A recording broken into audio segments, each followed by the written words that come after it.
अस्सलाम वालेकुम and ji good morning मुझे तमाम व्यूअर्स खे कीअं आहियो, ख़ैरियत सां आहियो, ख़ुशि आहियो, ज़िंदगियूं कीअं आहिनि, कीअं शुरूआत थी आहे ॾींहंनि जी। भई जॾहिं तव्हां न्यूज़ चैनल्स ॾिसो था त ॾींहं जी शुरूआत छा मूंखे लॻे थो उहो तमामु जेको टाइम उन टाइम ते तव्हां गुज़ारे रहिया आहियो उन जी शुरूआत थोरी सी तकलीफ़ ते थियणु शुरू थी वञे। अॼु बि कुझु अहिड़ियूं ख़बरूं न्यूज़ जी तरफ़ हली रहियूं आहिनि जिन जे बारे में इंशाअल्लाह ॻाल्हाईंदासीं। शोभी भाई असां सां गॾु आहिनि। अस्सलाम वालेकुम शोभी भाई, छा हाल आहे? वालेकुम अस्सलाम। सलाम सिंध। सलाम और अल्हम्दुलिल्लाह रोज़ की तरह शुक्र, अल्हम्दुलिल्लाह ज़बरदस्त बेहतरीन। और माशाल्लाह आज जो आपने कलर पहना हुआ है ना बहुत प्यारा। मैं तो इस वक्त आपके कलर को देख रही थी शोभ भाई, क्योंकि अच्छा मेरा दिल पता क्या कर रहा है कि मेरी कोई ऐसी शर्ट इस कलर की हो, अब मैं ले लूँगा वो। ये वैसे मुझे ये बताए, कल भी आपने बड़ा खूबसूरत कलर पहना था, आज भी ये क्या कलर, जिंदगी ज़्यादा कलरफुल हो गई है? आप तो सेलिब्रिटी आर्टिस्ट हैं और अल्लाह मौला आपको बहुत और तरक्की अता करे परवरदिगार। और मुझे आपके साथ काम करना बहुत अच्छा लगता है क्योंकि ज़ाहिर बात है एक सेलिब्रिटी के साथ एक जिसे कहते हैं एक्सपीरियंस किसी के साथ करना बड़ा अच्छा लगता है। तो वो जो कलर है वो सब स्क्रीन के कलर हैं, हम आम जिंदगी में वो इतने कलर पहन नहीं सकते, नहीं तो पहने जाते, आगे हमें अच्छे लगते हैं, वो प्यारे लगते हैं। बिल्कुल बिल्कुल बिल्कुल ऐसे ही है। हूअं बि चवंदा आहिनि त जॾहिं तव्हां स्क्रीन जी ॻाल्हि कयो था, जॾहिं तव्हां कलर्स जी ॻाल्हि कयो था, कलर्स जो हिकु वॾो रोल तव्हांजी ज़िंदगी में हूंदो आहे। जेके जेके कलर्स तव्हां पंहिंजी डेली रूटीन में पाईंदा आहियो, कॾहिं कॾहिं इंसान शायदि ईअं ई पंहिंजे शौक़ सां त मूंखे हे कलर वणे थो, मूंखे हीअं वणे थो, हूअं वणे थो, जेको कलर तव्हांखे वणंदो आहे असां त ईअं बेसाख्ता चई वेंदा आहियूं, बट कलर तव्हांजी पर्सनैलिटी बयानु करे रहियो हूंदो आहे समहाउ। त जेके कलर तव्हांखे वणंदा आहिनि उहे कलर तव्हांजी पर्सनैलिटी बयानु कंदा आहिनि। ऐं इन सां गॾोगॾु जॾहिं रिसर्चिस थियनि थियूं, सर्वेस थियनि थियूं, त असांखे इहा बि ख़बर पए थी कि त कलर्स जी पंहिंजी हिकु लैंग्वेज हूंदी आहे। जंहिं तरीक़े सां तव्हां डिफरेंट शयुनि जी लैंग्वेज तव्हां ॾिसी रहिया आहियो, डिफरेंट तव्हां साह खणंदड़ जेके असां वटि तमामु मख़लूक़ूं आहिनि उन्हनि जी लैंग्वेज आहे, ईअं ई कलर्स जी बि लैंग्वेज आहे। हर कलर कुझु ॿियो ॻाल्हाए रहियो हूंदो आहे। वाइट कलर कुझु चई रहियो हूंदो आहे, ब्लैक कुझु चई रहियो हूंदो आहे, त जेके ॿिया ॾाढा ख़ुशि कलर जेके असांखे नज़र ईंदा आहिनि, जंहिंमें असां अक्सर असां रेड खे असां चवंदा आहियूं, पिंक चवंदा आहियूं या ॿिया ब्राइट कलर्स चवंदा आहियूं, उन्हनि जी कहाणी कुझु ॿी हूंदी आहे। अच्छा, हीअ त उन्हनि जी लैंग्वेज हूंदी आहे, पर उन सां गॾोगॾु वरी जंहिं इन्वायरमेंट में तव्हां आहियो, जंहिं जॻह ते तव्हां आहियो, उते जॾहिं तव्हां जंहिं कलर्स जो तव्हां इस्तेमालु कयो था उन जी वाइब बि डिफरेंट हूंदी आहे। सो अगरि तव्हां उहे कलर्स तव्हां इस्तेमालु कंदो जेके ॾाढा डार्क आहिनि, जेके ॾाढा डल कलर्स आहिनि, उन्हनि जी वाइब कुझु ॿी हूंदी। उन ई जॻह ते वरी तव्हां अहिड़ा ख़ूबसूरत ब्राइट कलर्स तव्हां इस्तेमालु कंदो त उन्हनि जी वाइब ई कुझु ॿी हूंदी। उन्हनि ते नज़र पवंदे ई इंसान जी जेको मूड आहे उहो ऑटोमेटिकली ई चेंज थी वेंदो। अच्छा, जिथे कलर्स जी ॻाल्हि थी आहे, न सिर्फ़ु कलर्स जी लैंग्वेज हूंदी आहे बल्कि जेके लफ़्ज़ तव्हां ॻाल्हाए रहिया आहियो उन्हनि जो बि इम्पैक्ट हिकु वॾो तव्हांजी ज़िंदगी ते पवंदो आहे। असां अक्सर ॾिठो आहे, स्पेसिफिकली अॼोको जेको दौरु आहे उन में असां अक्सर ॾिठो आहे माण्हू जेके आहिनि उहे न सिर्फ़ु ॿियनि जे लाइ बल्कि ओवरऑल जॾहिं बि ॿ माण्हू पाण में वेहनि था त सिर्फ़ु नेगेटिव वर्ड्स जेके आहिनि उहे इस्तेमालु थी रहिया आहिनि, नेगेटिव ॻाल्हियूं थी रहियूं आहिनि, नेगेटिव शयूं बयानु थी रहियूं आहिनि। ऐं न सिर्फ़ु उहो ॿियनि जे लाइ बल्कि उहो पंहिंजे लाइ बि। लेट्स सपोज़ त तव्हां सुबुह जो उथो था ऐं तव्हांखे सुबुह जो टाइम ते उथिणो आहे ऐं तव्हांखे कमनि कारनि सां वञिणो आहे, असां उहा सुबुह जी जेको आगाज़ आहे उहो बि कुझु इन तरीक़े सां कयूं था। असां कुझु बुरो वर्ड्स इस्तेमालु करे उनजो आगाज़ कयूं था त भई छा मुसीबत आहे, सुबुह रोज़ उथिणो थो पए, इन तरीक़े सां असां इस्तेमालु कंदा आहियूं। अच्छा, इहे वर्ड्स तव्हां उन टाइम ते तव्हां पंहिंजे कम खे त बुरो चई रहिया हूंदा आहियो, पर उहे ई वर्ड्स तव्हांजी पंहिंजी पर्सनैलिटी में बि समहाउ जेका नेगेटिविटी आहे उहा भरंदो वेंदो आहे। हीअ बिल्कुलु ईअं ई आहे त कंहिं बि तव्हां ग्लास में तव्हां को ख़ाली को ग्लास हुजे जंहिंमें हाणे उहा तव्हांजी मर्ज़ी आहे त तव्हां क्लियर उन में प्यारो प्यारो पाणी विझो या पोइ उन में उहे तमामु नेगेटिव एस्पेक्ट्स मिलाए, नेगेटिव जेके पार्टिकल्स आहिनि उहे मिलाए पोइ उन में विझो त उन पाणी जी शक्ल कीअं हूंदी। हे बिल्कुलु इन ई तरीक़े सां तव्हांजी ज़िंदगी ते असरु कंदो आहे। अच्छा, हिन सां गॾोगॾु मां हमेशह इहो सोचींदी आहियां त असां पंहिंजे कमनि कारनि खे त बुरो चवंदा आहियूं, असां पंहिंजी ज़िंदगी जे बारे में त हीअं सोचींदा आहियूं, असां पंहिंजी ज़िंदगी जे बारे में त अक्सर इहो चवंदा आहियूं त यार छा ज़िंदगी आहे, छो हीअं छो थी रहियो आहे, हूअं छो थी रहियो आहे। पर कॾहिं सिके जो जेको ॿियो पासो आहे उहो तव्हां ॾिठो आहे? कॾहिं तव्हां पंहिंजे जेको हीअ तव्हां इमेजिन सुबुह जो कयो था या केॾीमहिल वेही कयो था, पंहिंजी ज़िंदगी जे बारे में सोचो था, उन जो ॿियो हिसो तव्हां ॾिठो आहे या सोचो आहे? उहा ज़िंदगी, उहा जॉब जेका हिन वक़्तु तव्हां वटि आहे, ऐं उहा जॉब जेका तव्हां करे रहिया आहियो थी सघे थो उहा ई जॉब कुझु माण्हुनि जो सालनि खां ख़्वाबु हुजे ऐं उन्हनि खे न मिले रहियो हुजे, ऐं थी न सघे थो यकीनन ईअं ई हूंदो आहे। जेका गाॾी तव्हां वटि आहे जंहिंखे ॾिसी ऐं तव्हां हमेशह सोचींदा आहियो त यार मतिलबु कॾहिं हिन मूं वटि हे आहे हुन वटि इहा न आहे, बजाए इन जे असां इहो छो नथा सोचूं त मूं वटि हे आहे। केतिरा सारा अहिड़ा माण्हू आहिनि जेके उन गाॾी जे लाइ सालनि खां शायदि अमाउंट जमा करे रहिया आहिनि या कंहिं बर्डन जे हेठां आहिनि, पर उहे उहा शइ हासिलु नथा करे सघनि।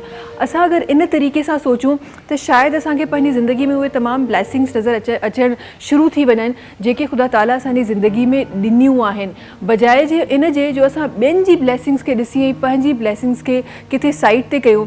छो न उन्हनि ब्लेसिंग्स खे अॼु खां वठी असां ॾिसणु स्टार्ट कयूं, अॼु खां वठी उन्हनि जे लाइ शुक्रगुज़ारीअ जो जेको अमल आहे उहो स्टार्ट कयूं। सो अॼु खां वठी इहा प्रैक्टिस करणी आहे ऐं गॾोगॾु शोभ भाई जी तरफ़ वञिणो आहे। शोभ भाई छा शामिल थी रहियो आहे सुबुह सुबह?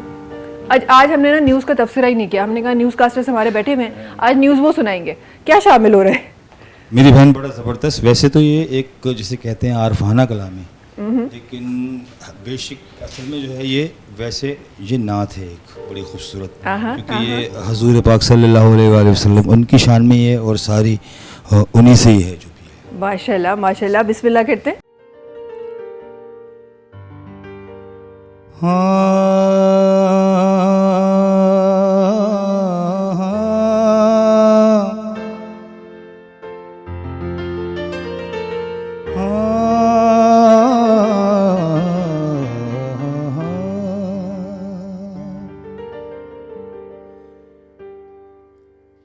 बेखुद किए देते हैं,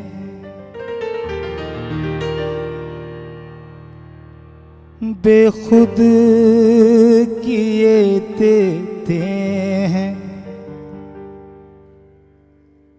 अंदाज ही जाबाना आदिल तुझे रख लूं, ऐ जलवाए जानाना बेखुद किए बैठे हैं।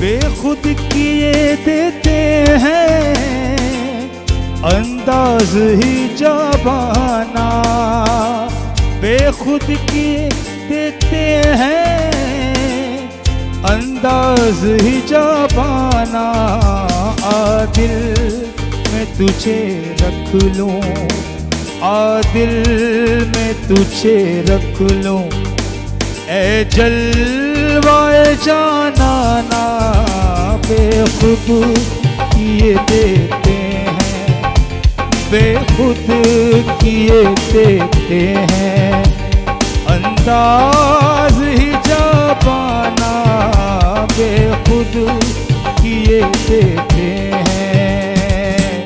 अहमद है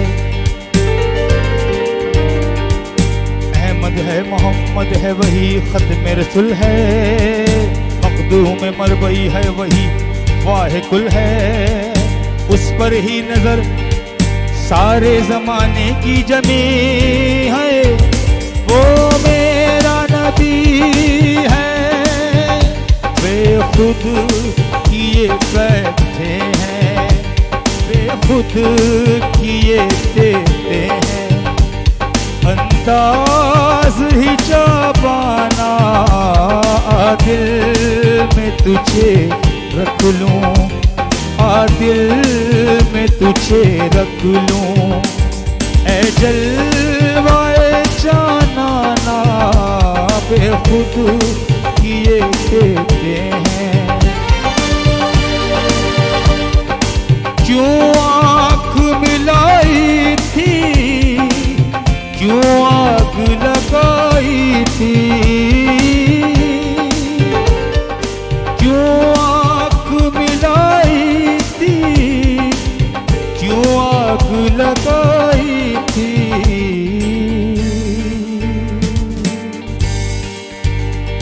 अब रुख को छुपा बैठे, अब रुख को छुपा बैठे, करके मुझे दीवाना बेखुद किए देते हैं, अंदाज हिजाबाना बेखुद किए देते हैं।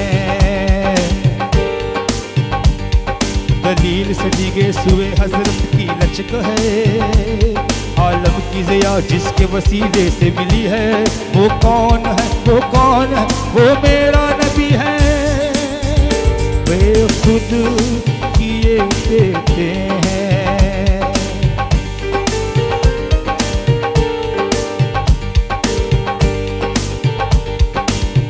दुनिया में मुझे अपना जो तुमने बनाया है, दुनिया में मुझे अपना जो तुमने बनाया है, महशर में भी कह देना ये मेरा दीवाना है, बेखुद किए बैठे हैं, अंदाज हिजाबाना दिल में तुझे रख लूं, दिल में तुझे रख लूं, ऐ जलवाए जाना ना बेखुद किए बैठे, बेखुद किए बैठे हैं, अंदाज ही मा जाना बेखुद किए बैठे हैं, अंदाज ही जाबाना दिल में तुझे रख लूं, दिल में तुझे रख लूं, ऐ जलवाए जाना ना, ऐ जलवाए जाना ना, ऐ जलवाए जाना ना। वाह जी वाह, बहुत खूबसूरत शो भाई। ये आप छुट्टियों के बाद वापस आए ना, आपको मुझे लगता है कोई डिफरेंट कोई कोर्स करके वापस आए आप। ऐसा नहीं है, एक्चुअली ये कि दिन ऐसे चल रहे हैं, रमज़ान और मुहर्रम, कव्वाली मेरा जॉनर है, मेरे भाई का भी जॉनर है, मेरे यानी हम तीनों भाई कव्वाली करते हैं। हाँ, तो बेसिकली वो दो कव्वाल हैं, मैं खाली हमनवा हूँ। तो आपने मुझे यहाँ मौका दे दिया है, ये बड़ी अच्छी बात है। अब मुझे भी याद होते जा रहे हैं कलाम, मैं गाते जा रहा हूँ। लेकिन वैसे शोभ भाई आपने एक अरसा, मुझे लगता है एक ज़िंदगी दी है, जितने साल आपने इंडस्ट्री को दिया है, मुझे ऐसा लगता है एक ज़िंदगी है जो शोभ भाई ने इंडस्ट्री को दी है, और माशाल्लाह से जब से शुरू किया है आज तक माशाल्लाह उसी तरीके से खूबसूरती से परफॉर्म करते हुए आ रहे हैं। ये एक ज़बरदस्त बात है, नहीं शोभ भाई? करम उस रब का, आपकी दुआ, आपका प्यार, मेरे बॉसेस का सबसे बहुत बहुत ज़बरदस्त थैंक्स कि उन्होंने मुझे स्क्रीन भी दी, मौका भी दिया, और सिंह टीवी ने हमेशा आर्टिस्टों को प्रमोट ही किया है, चाहे वो नया हो या पुराना हो। सिंह टीवी हमेशा बेस्ट ही रहा है इस मामले में। ये बिल्कुल बिल्कुल। अच्छा, ये जल्दी सा ब्रेक की तरफ हलूं था वापस अची छो त प्रोग्राम में खोड़ सारी शयूं आहिनि जेके इंशाल्लाह शामिल करणियूं आहिनि। अॼु वर्ल्ड पॉपुलेशन डे आहे, सो उन ते बि इंशाल्लाह तबसरो रहंदो। ज़िंदगी जे कुझु ॿियनि मरहलनि ते बि इंशाल्लाह ॻाल्हाइबो। वक़्तु आहे ब्रेक जो, तव्हां सां मुलाक़ात कयूं था नंढी कमर्शियल ब्रेक खां पोइ। सलाम सिंध, सलाम सिंध, सलाम सिंध, सलाम सिंध, सलाम सिंध, सलाम सिंध। Welcome back. प्रोग्राम जे हिन हिस्से में महिमान सां गॾु आहिनि, महिमाननि जी तारीफ़ जी तरफ़ हलूं था। हिन तरफ़ असां गॾु सभिनी खां पहिरीं जेका पर्सनैलिटी तशरीफ़ फरमा आहे, पाण पब्लिक हेल्थ स्पेशलिस्ट आहिनि, डिप्टी प्रिंसिपल आहिनि in population welfare department Sindh. ऐं अॼु हूअं बि वर्ल्ड पॉपुलेशन डे आहे, त इंशाअल्लाह उन ते लफ़्ज़ रखण जे लाइ असां मोहतरमा खे मधु कयो आहे। सां गॾु तशरीफ़ रखनि थियूं डॉक्टर साइमा सरवर साहिबा। अस्सलाम वालेकुम। वालेकुम सलाम। कीअं हो? ख़ैरियत सां आहियो? जी अल्हम्दुलिल्लाह, बिल्कुल तबीयत ठीक है? ठीक। ज़िंदगी कीअं आहे? शुक्र आहे ज़िंदगी सुठी पई गुज़रे। Anyways thank you for inviting me here in सलाम Sindh. Thank you so much for coming. अच्छा जी, इंशाल्लाह वक्तन फ़वक्तन मोहतरमा साहबी कचहरी रहंदी। असां गॾो गॾु हिकु ॿी पर्सनैलिटी आहे जेका असां गॾु तशरीफ़ फरमा आहे, ऐं हिकु सीनियर माशाल्लाह सां आरजे आहिनि, होस्ट आहिनि, कंपेयर आहिनि, पाण हिकु एनालिस्ट बि आहिनि, ऐं उन सां गॾो गॾु वॉइस ओवर आर्टिस्ट बि आहिनि। असां गॾु तशरीफ़ रखनि थियूं नाइला नासिर साहिबा। अस्सलाम वालेकुम। कीअं हो ख़ैरियत सां आहियो? ठीक ठाक आहियो महविश? बिल्कुल ठीक ठाक। तव्हां ॿुधायो ज़िंदगी बिल्कुल कीअं ठीक ठाक। अॼु हिकिड़ो होस्ट ऐं ॿियो होस्ट असां तव्हांखे सिखूं पिया बसि सिखण जी कोशिशि न कयूं सिखूं पिया। त असां बि पिया सिखण जो तो जेको सिखिया जो मरहलो आहे अमल आहे सॼी ज़िंदगी जारी रहंदो आहे बिल्कुल जेसि ताईं इंसान ज़िंदा रहंदो आहे। बिल्कुल बिल्कुल बिल्कुल सही फरमायो था। कीअं गुज़री रही आहे ज़िंदगी, किथे गुज़री रही आहे? बहितरीन अल्हम्दुलिल्लाह अल्लाह जा माशाअल्लाह। करम आहिनि माशाअल्लाह। माशाअल्लाह माशाअल्लाह। अच्छा जॾहिं बि असां हवा अॼु हवाऊं सेट ते कुझु घणियूं हली रहियूं आहिनि मुंहिंजे। अच्छा हिते स्टार्ट तव्हां खां करणु चाहींदमि डॉक्टर साहिब मां सभिनी खां पहिरीं त हिन दौर में बिकॉज़ ज़ाहिर आहे अॼु वर्ल्ड पॉपुलेशन डे आहे त मां चाहियां थी शुरूआती अल्फाज़ ई असां पॉपुलेशन जे हवाले सां रखूं, स्टार्ट में ई असां उनजी ॻाल्हि कयूं। हिन दौर में सभिनी खां पहिरीं त तव्हांजे मुताबिक़ तव्हां कीअं हिन पॉपुलेशन जे सिस्टम खे कीअं था ॾिसो? ॾिसो महविश पहिरीं मां तव्हांखे न थोरो हिकिड़ो लाइट इंट्रोडक्शन ॾेई छॾियां कि वर्ल्ड पॉपुलेशन डे जे हिसाब सां कि वर्ल्ड पॉपुलेशन डे पूरी दुनिया में मल्हायो वञे थो जंहिंजो नालो वर्ल्ड पॉपुलेशन डे। त सिंस 1987 हे उन वक़्तु मल्हाइणु शुरू कयो जॾहिं वर्ल्ड जी पॉपुलेशन 5 बिलियन यानी 5 अरब खे वञी जॾहिं टच कयो। ऐं हींअर असां 2022 में वर्ल्ड पॉपुलेशन जेका आहे उहा असांजी हिन वक़्तु 8 अरब खे टच कयो ऐं हींअर असां 8 अरब खां क्रॉस करे चुका आहियूं। त इन जी सिर्फ़ु 200 साल तां पोयां वञो त असां उन में 7.7 फोल्ड इंक्रीज़ थी विया आहियूं पॉपुलेशन, या असांजी पॉपुलेशन 1 अरब बि कोन हुई। त जॾहिं हिन टच कयो 5 बिलियन खे, 5 अरबनि खे, त उन वक़्तु इहा नीड थोरी राइज़ थी कि एतिरी पॉपुलेशन जेकॾहिं इन स्पीड सां ई वधंदी रही त छा थींदो। बिकॉज़ तव्हां ॾिसो न जिते असां रहूं पिया अर्थ जा रिसोर्सिस त उहे ई आहिनि न, रिसोर्सिस त न वधिया आहिनि।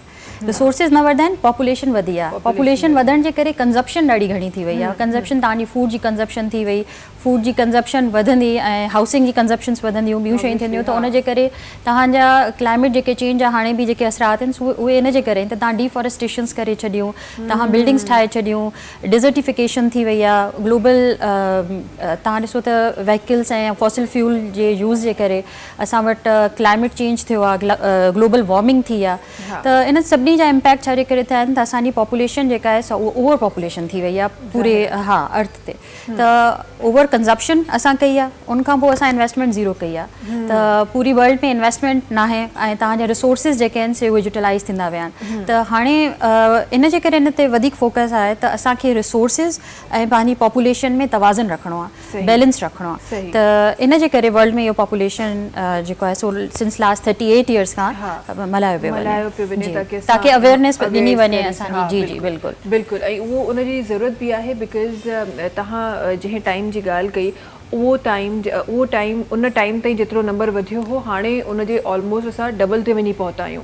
ऐं जंहिं तरीक़े सां नंबर वधी रहियो आहे उन तरीक़े सां अॻियां सालनि में छा थींदो इन जो वाकई में असांखे ख़्यालु हाणे जेको डबलिंग टाइम हुयो उहो बिल्कुलु हाणे श्रिंक पियो थींदो वञे। असां 200 सालनि में असां 7 अरब मथे अची चुका आहियूं। हा बिल्कुलु बिल्कुलु बिल्कुलु। तो ॾाढो ग्रेव इशू आहे, मतिलबु सिर्फ़ु पाकिस्तान जे लाइ न पर definitely lower middle income countries लाइ त आहे ई आहे, पाकिस्तान जे लाइ, पर वर्ल्ड लाइ बि ओवरऑल बिकॉज़ ॾिसो न त this is the tragedy of Commons आहे। त सिर्फ़ु हिते इन जो इम्पैक्ट न थींदो, इम्पैक्ट पूरी वर्ल्ड जो थींदो, वर्ल्ड में ई थींदो इन जो इम्पैक्ट। पर ज़ाहिर आहे असां पाकिस्तान जेको आहे सो लोअर मिडिल इनकम कंट्रीज़ में थो अचे त असांजी हूअं ई पॉपुलेशन काफ़ी वधीक आहे। त इन जे करे असां ते इम्पैक्ट वधीक आहे। असां वटि एतिरा रिसोर्सिस न आहिनि, असां एतिरा डेवलप्ड कंट्रीज़ न आहियूं। त असांजे करे इन जे करे असांजी जेका यूथ आहे, असांजे जेके कॉमन पीपल आहिनि उहे असांजा ॾाढा इफेक्ट थिया आहिनि इन जे करे। बिल्कुलु बिल्कुलु। ऐं उहो नज़र बि अचे पियो। अच्छा तव्हां जीअं चयो त इहो ओवरऑल सॼे हिकु दुनिया जो मसइलो आहे, ग्लोबली हिकु शइ आहे जेका इफेक्ट करे रही आहे। ॿियनि कंट्रीज़ में काफ़ियुनि कंट्रीज़ में ॾिठो न सिर्फ़ु हींअर खां गुज़िरियल 15-20 सालनि खां या शायदि उनखां बि मथे असां हिकु पॉलिसी ॾिठी त जॾहिं बि पॉपुलेशन कंट्री जी कंट्रोल करणी हूंदी आहे त असां पर कपल 1 चाइल्ड वारो जेको कॉन्सेप्ट आहे उहो असां ईंदे ॿियनि जॻहुनि ते ॾिसो। छा असां वटि अहिड़ो को कॉन्सेप्ट अचे पियो या कुझु अहिड़ो? न इहो मिथ आहे, अहिड़ो कोई कॉन्सेप्ट न आयो आहे ऐं न ईंदो। ॾिसो कॉन्सेप्ट जेको तव्हां चओ था न वर्ल्ड चाइल्ड पॉलिसी, उहो ह्यूमन राइट्स जे बिल्कुलु अगेंस्ट आहे। तव्हां कंहिंखे कंपेल नथा करे सघो कि तव्हांखे 1 चाइल्ड हुजे या तव्हां 2। न उन्हनि माण्हुनि खे असां डेवलप थींदे असां ॾिठो आहे उन कंट्रीज़ खे, बिल्कुलु ॾिठो आहे। पर जेकॾहिं असां ॾिसूं त उहो असां जॾहिं ह्यूमन राइट्स जे अगेंस्ट आहिनि, हाणे उन्हनि बि उहे पॉलिसीज़ डिमोलिश कयूं आहिनि। इंडिया में पॉलिसी 2 चाइल्ड पॉलिसी हुई, ऐं चाइना में असां ॾिठीसीं 1 चाइल्ड पॉलिसी हुई, पर हाणे उन्हनि बि हिननि खे रिलैक्स कयो आहे बिकॉज़ इहो तव्हांजे अगेंस्ट थो वञे ह्यूमन राइट्स जे।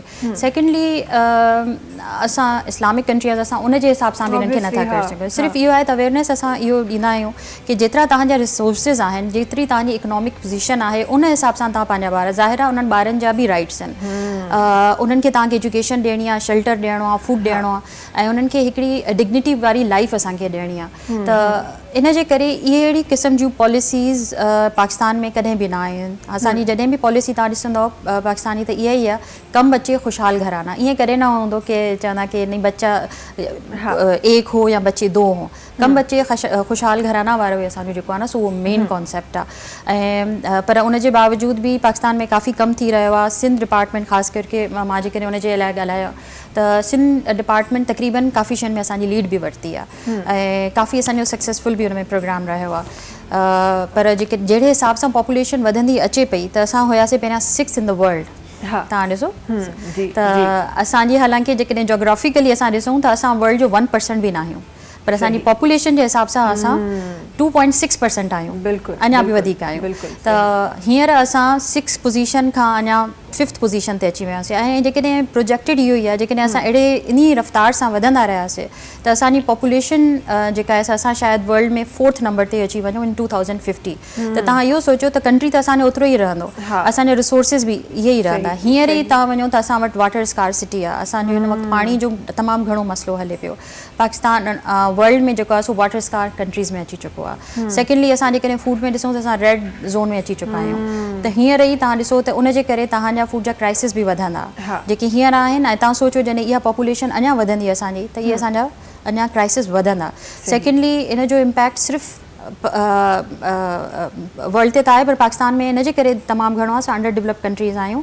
हिन वक़्तु असांजी पॉपुलेशन तव्हां ॾिसो 242 मिलियन खे क्रॉस करे चुकी आहे। ऐं इन में असांजी जेका चंक जी पॉपुलेशन आहे उहा असांजी यूथ पॉपुलेशन आहे, जेके अंडर 30 आहिनि, त उहा 66% पॉपुलेशन, माना 2/3 तव्हांजी पॉपुलेशन हिन वक़्तु यूथ आहे। जेकॾहिं उन ते असां इन्वेस्ट न कंदासीं, उनजो ख़्यालु न कंदासीं, बिकॉज़ इहा जेका पॉपुलेशन आहे न उहा तव्हांजे लाइ अपॉर्चुनिटी बि आहे, window of opportunity, and this is also a challenge for U. जेकॾहिं इनखे सही यूटिलाइज़ न कबो त उहो असांखे फायर बैक कंदी पॉपुलेशन। त हिन वक़्तु ॾाढो ज़रूरी आहे त असां उन्हनि ते फोकस कयूं, यूथ ते, ऐं यूथ ते फोकस कयूं, उन्हनि खे अवेयरनेस हुजे त जीअं सुभाणे इहे जेकॾहिं पेरेंट्स थियनि था त उहे हिकिड़ा रिस्पॉन्सिबल पेरेंट्स हुजनि, जी बिल्कुलु डिग्निटी सां ऐं इन सां हुजनि।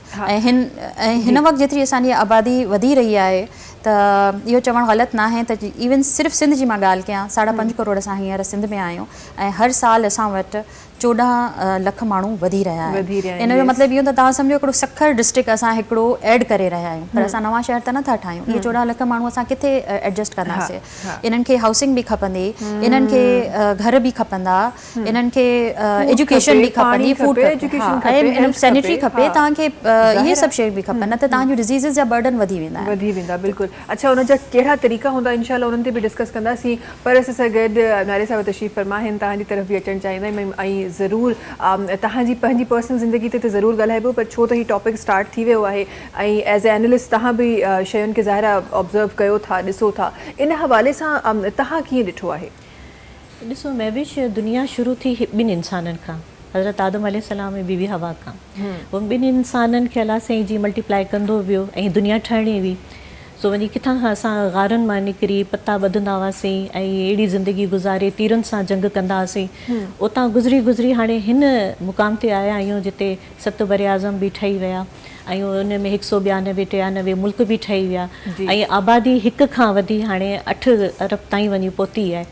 सो ज़ाहिर आहे जेसि ताईं अलाह साईं इंसान खे इहो नथा चऊं कि इंसान तरक़ी कई आहे, साइंस तरक़ी कई आहे, अलाह साईं इंसान खे अशरफुल मखलूक़ात कयो, उनखे ज़हन ॾिनो, उनखे अक़ल ॾिनो।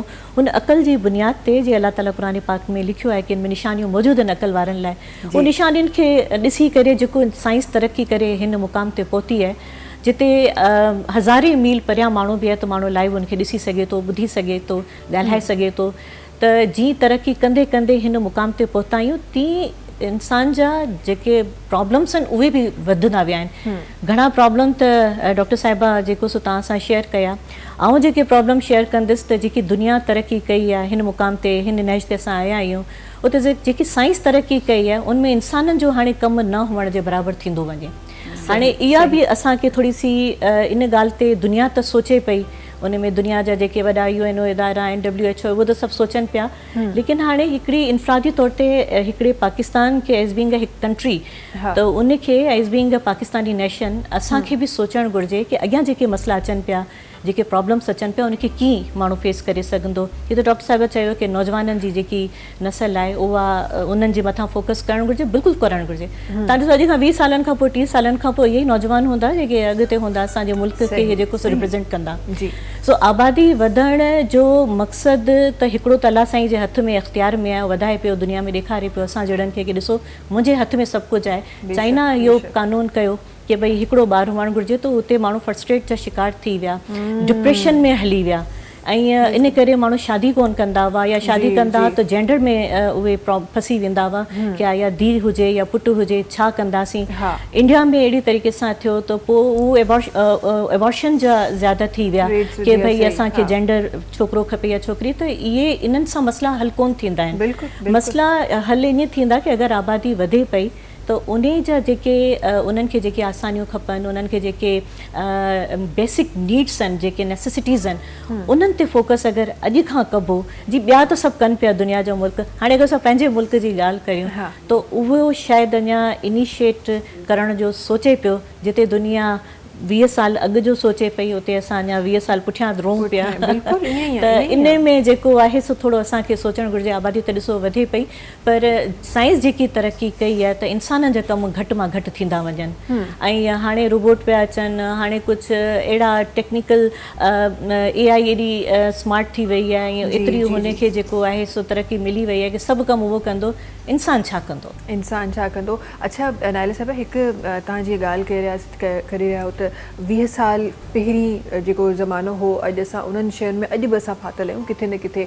तव्हां छा, या मुंहिंजी ऑब्ज़र्वेशन आहे या एज़ एन एनालिस्ट तव्हां बि इन ॻाल्हि सां अग्री कंदो त असां वटि प्रॉब्लम इहो आहे त माण्हू या दुनिया प्रिवेंटेशन ते कमु कंदी आहे, असां रेस्क्यू ते कमु कंदा आहियूं। असां जॾहिं शइ थी वेंदी आहे उनखां पोइ सोचींदा आहियूं ओहो हो हिनखे त हीअं करिणो हो, ऐं इहो मरहलो हलंदो रहंदो आहे। असांखे हिकिड़े सब्जेक्ट मां सिखंदा न आहियूं। इन ते ज़रूरु ॻाल्हाईंदासीं, पर हिकु ब्रेक जो टाइम आयो आहे, त जल्दी सां ब्रेक ते हलूं था। नाज़रीन, वक़्तु आहे ब्रेक जो। तव्हां सां मुलाक़ात कयूं था नंढी कमर्शियल ब्रेक खां पोइ। सलाम सिंध, सलाम सिंध, सलाम सिंध, सलाम सिंध, सलाम सिंध, सलाम सिंध। जी वेलकम बैक। अच्छा जी, ॻाल्हि खे उतां ई शुरूआत करणु चाहियां थी मां जिथे असां अधूरो छॾियो हो। त असां वटि एज़ एन एनालिस्ट तव्हां इन शइ खे कीअं ॾिठो आहे? त असां वटि वाक़ई ईअं ई आहे या महज़ हिकु ख़्यालु आहे त असां इन ते पहिरीं खां कमु न कंदा आहियूं असां कंहिं बि शइ ते? बसि 70 सालनि खां वधीक 7 दिहायूं थी वियूं आहिनि, अञा सोच में ई पूरा आहियूं। इहो ई चवंदसि माज़रत सां, इंतिहाई माज़रत सां चवंदसि कि लोक लॾण में चरिया अॾण में। जॾहिं दुनिया किथां खां किथे पहुची वेंदी आहे, असां जेको असांजा सोच में हूंदा आहियूं कि इहो कीअं पियो थिए। सो इहा त असांजी सम्झो कि हिकिड़ो डार्क साइड आहे असांजो कि असां इन ते सोचूं नथा, पर अञा बि जेकॾहिं असांखे अक़ल न आई। ॾिसो हाणे पूरी दुनिया जंग जी लपेट में आहे। हाणे ईअं कोन्हे कि फ़ौज अचनि पिया ॿिनि मुल्कनि जा, जेके आहिनि उहे जंग पिया कनि।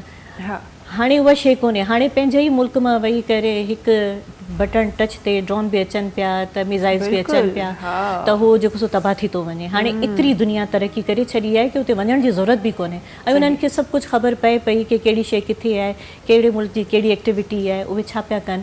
त इहे अगरि असां अॼु न सोचंदासीं त सम्झो अञा बि वक़्तु हथ मां कोन वियो आहे।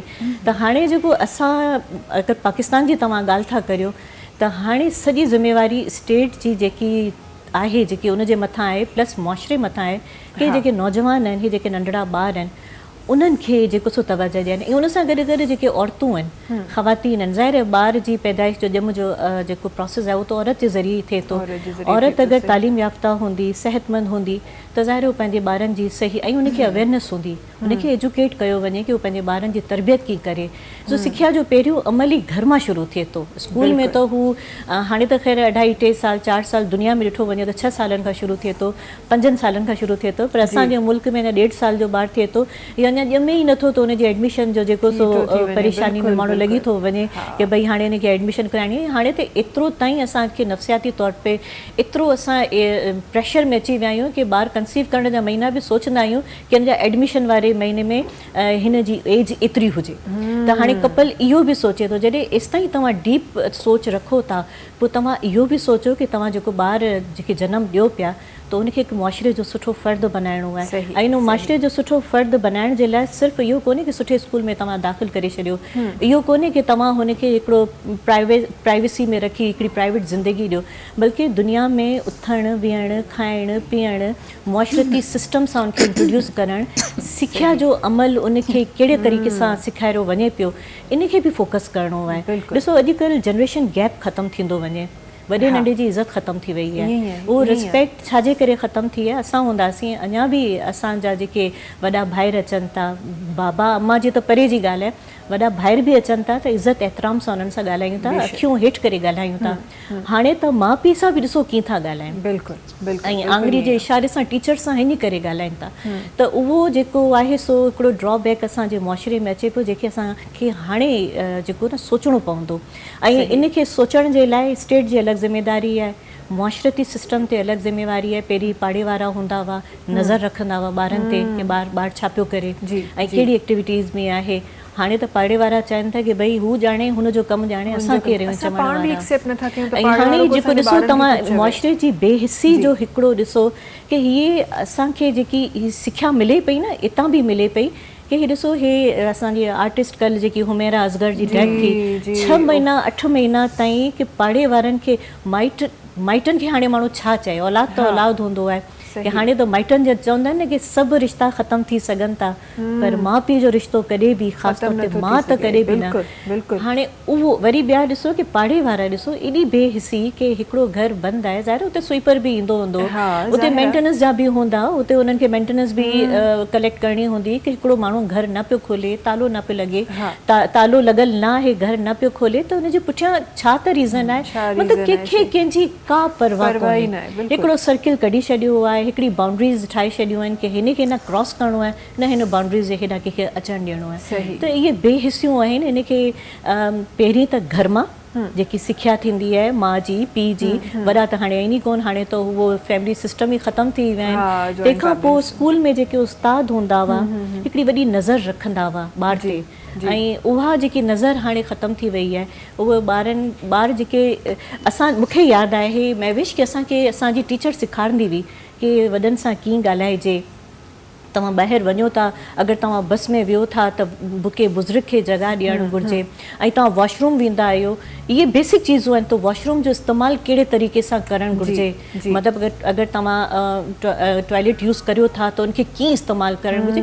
हीअ नंढियूं नंढियूं ॻाल्हियूं असांखे उस्ताद सेखारींदा हुआ, नमाज़ पढ़णु, अदब एतिराम। हाणे इहो कोन्हे, हाणे लेक्चर ॾेई हलियो थो वञे। इहे वाक़ई मुआशिरे जूं हक़ीक़तूं आहिनि, बिल्कुलु बेहिसी आहे, हक़ीक़तूं आहिनि जेके असांखे हिन वक़्तु नज़र अचनि पियूं, ऐं उहे डे बाय डे वधंदियूं ई वञनि पियूं, ऐं असां उन ते शायदि कंट्रोल असां करे न पिया सघूं, या असांजो कंट्रोल रहियो न आहे। इहो अगेन हिकु क्वेश्चन मार्क आहे। But coming back to the population department बि असां वटि ज़ाहिर आहे सिंध में बि, ओवरऑल पाकिस्तान में बि मौजूदु आहे, सिंध में बि मौजूदु आहे, डिफरेंट जॻहियुनि ते डिफरेंट कमु थी रहियो आहे। स्पेसिफिकली सिंध में पॉपुलेशन ते छा कुझु कमु थी रहियो आहे, तव्हांजो डिपार्टमेंट छा छा करे रहियो आहे? Population welfare department excuse me असां हर सूबे में पंहिंजो पॉपुलेशन वेलफेयर डिपार्टमेंट कमु करे रहियो आहे, पर सिंध में जेको पॉपुलेशन वेलफेयर डिपार्टमेंट काफ़ी बहितरीनु इनिशिएटिव्स वरिता आहिनि under the leadership of doctor Azra Pechuho. त असां हिन में तव्हां जेकॾहिं ॾिसो त सिंध उहो वाहिद सूबो आहे जंहिं कुझु बिल्स पास कया आहिनि, त जंहिंमें जेका चाइल्ड मैरिजिस ते बैन आहे, ऐं तव्हांजी जेका असां minimum age of the marriage आहे उहा 18 ईयर्स आहे, 18 years for both, for male and the female. त इन जे अलावा थैलीसीमिया जो असांजो बिल पास थियल आहे कि शादी खां अवल जेको आहे सो उहो टेस्ट करायो वञे। हाणे उहा अलॻि ॻाल्हि आहे त इम्प्लीमेंटेशन्स केतिरियूं थियनि थियूं पयूं हुननि ते, लेकिन सिंध उहो वाहिद सूबो आहे जंहिं हिन में लीड वरिती आहे कि थैलीसीमिया में तव्हां उनखे उहे टेस्ट कराइण खां पोइ जेको आहे सो उहो असांखे करणु आहे। प्री मैरिटल काउंसलिंग उहो सिंध ही स्टार्ट कयो आहे ऐं उहो हींअर बिल्कुलु हुन में बिल पास थी चुको आहे। असां उहो बि स्टार्ट करण वारा आहियूं। उन जूं ट्रेनिंग्स असां वटि हलनि पियूं कि शादी खां अवल काउंसलिंग हुजे कि जेके फैमिली प्लानिंग जा जेके मेथड्स आहिनि they should know, couple should know कि what's is happening and what the choices are available. कहिड़ी कहिड़ी चॉइसिस आहिनि, लॉन्ग टर्म बि आहिनि, असां वटि शॉर्ट टर्म चॉइसिस बि आहिनि। इन करे जो काफ़ी माण्हुनि खे इन शयुनि जी ख़बर ई न हूंदी आहे ताकि जेका फैमिली हुजे न उहा वॉन्टेड हुजे। तव्हांखे मैविश ॿुधी हैरानगी थींदी त 3 मां 1 ॿार जेको पाकिस्तान में पैदा थिए थो पियो उहो अनवॉन्टेड आहे। मतिलबु पेरेंट्स न पिया चाहिनि पर उहा प्रेगनेंसी थी आहे। त अनवॉन्टेड प्रेगनेंसीज़ एतिरियूं वधीक आहिनि। पोइ अनवॉन्टेड प्रेगनेंसी खां छुटकारे जे लाइ पोइ या त पोइ अबॉर्शन्स वधी वेंदा आहिनि। उन जे करे तव्हां ॾिसो त माउनि जी शराइ अमवात जंहिंखे असां मटरनल मॉर्टिलिटी चवंदा आहियूं उहा ॾाढी वधीक आहे। हींअर मतिलबु मां इहो चवां कि पॉपुलेशन जो जेको प्रॉब्लम आहे न उहो एक्चुअली हेल्थ इशू आहे। हिन वक़्तु नेशनल हेल्थ क्राइसिस आहे ऐं उन में जेकॾहिं माउनि जी अमवात थिए थी हीअ उहा अमवात आहे जेका मतिलबु जेका मां जीअं अॻु तव्हां ॻाल्हि कई न प्रिवेंटेबल या प्रिवेंटेबल आहे। ठीकु आहे, प्रेगनेंसी कोई डिज़ीज़ न आहे त जेकॾहिं कंहिंजी डेथ थिए थी त असां चऊं कि भई डेथ हिन जे करे थी आहे त उहा डिज़ीज़ हुई। डिज़ीज़ त न हिकिड़ो नॉर्मल फिजियोलॉजिकल हिकिड़ो आहे। ठीकु आहे, त कंहिं बि मुल्क जा तव्हांखे जॾहिं इंडिकेटर्स तव्हांखे हुनजी डेवलपमेंट ॾिसणी हूंदी आहे न तव्हां हुनजा इंडिकेटर्स ॾिसंदा आहियो। असांजा इंडिकेटर्स बहितर थिया आहिनि पहिरियां खां पर असांजा इंडिकेटर अञा हिन में बहितर थियण जी ॾाढी गुंजाइश आहे। हिन वक़्तु असांजो मैटरनल मॉर्टिलिटी रेट जेको आहे उहो एतिरो घणो आहे पूरे खिते में। जेकॾहिं तव्हां ॾिसो साउथ एशिया में असां हाईएस्ट पिया वञूं। असांजो जेको इन्फेंट मॉर्टिलिटी यानी ॿार पहिरीं पंहिंजी सालगिरह ताईं नथो पहुची सघे। ठीकु आहे, उहे 60 ॿार विदिन त उहा नियोनेटल मॉर्टिलिटी असांजी वधीक आहे। अंडर 5 इयर्स जी जेका मॉर्टिलिटी असांजी वधीक आहे ऐं ॿारनि जी शरनि जी अमात बि असां वटि एशिया में सभिनी खां वधीक आहे। ऐं दो उन में काफ़ी असां इम्प्रूवमेंट आंदियूं आहिनि पर इन में अञा गुंजाइश आहे। मेन इहो आहे कि माउनि जी सिहत ते कमु कयो वञे ऐं जेको सिंध डिपार्टमेंट करे रहियो आहे। हिन वक़्तु जेको CPR आहे पूरे पाकिस्तान में उहो 37 हुयो जेको लास्ट असांजो सर्वे हुयो PDHS जो 2017 उहा जेका रिसेंट UNFPA जेका फिगर ॾिनी आहे उन में सिंध जो CPR जेको आहे यानी त उहो असांजो 41.8% वधियो आहे। हिन वक़्तु उते पहुतो आहे त मतिलबु 5% असां जंप करे चुका आहियूं। जेको असांजा सस्टेनेबल डेवलपमेंट गोल्स आहिनि असां हुन तरफ़ वञी रहिया आहियूं ऐं फैमिली प्लानिंग 2030 जा जेके गोल्स आहिनि उनखे अचीव करण जा असां हुन में बिल्कुलु अची विया आहियूं। सही।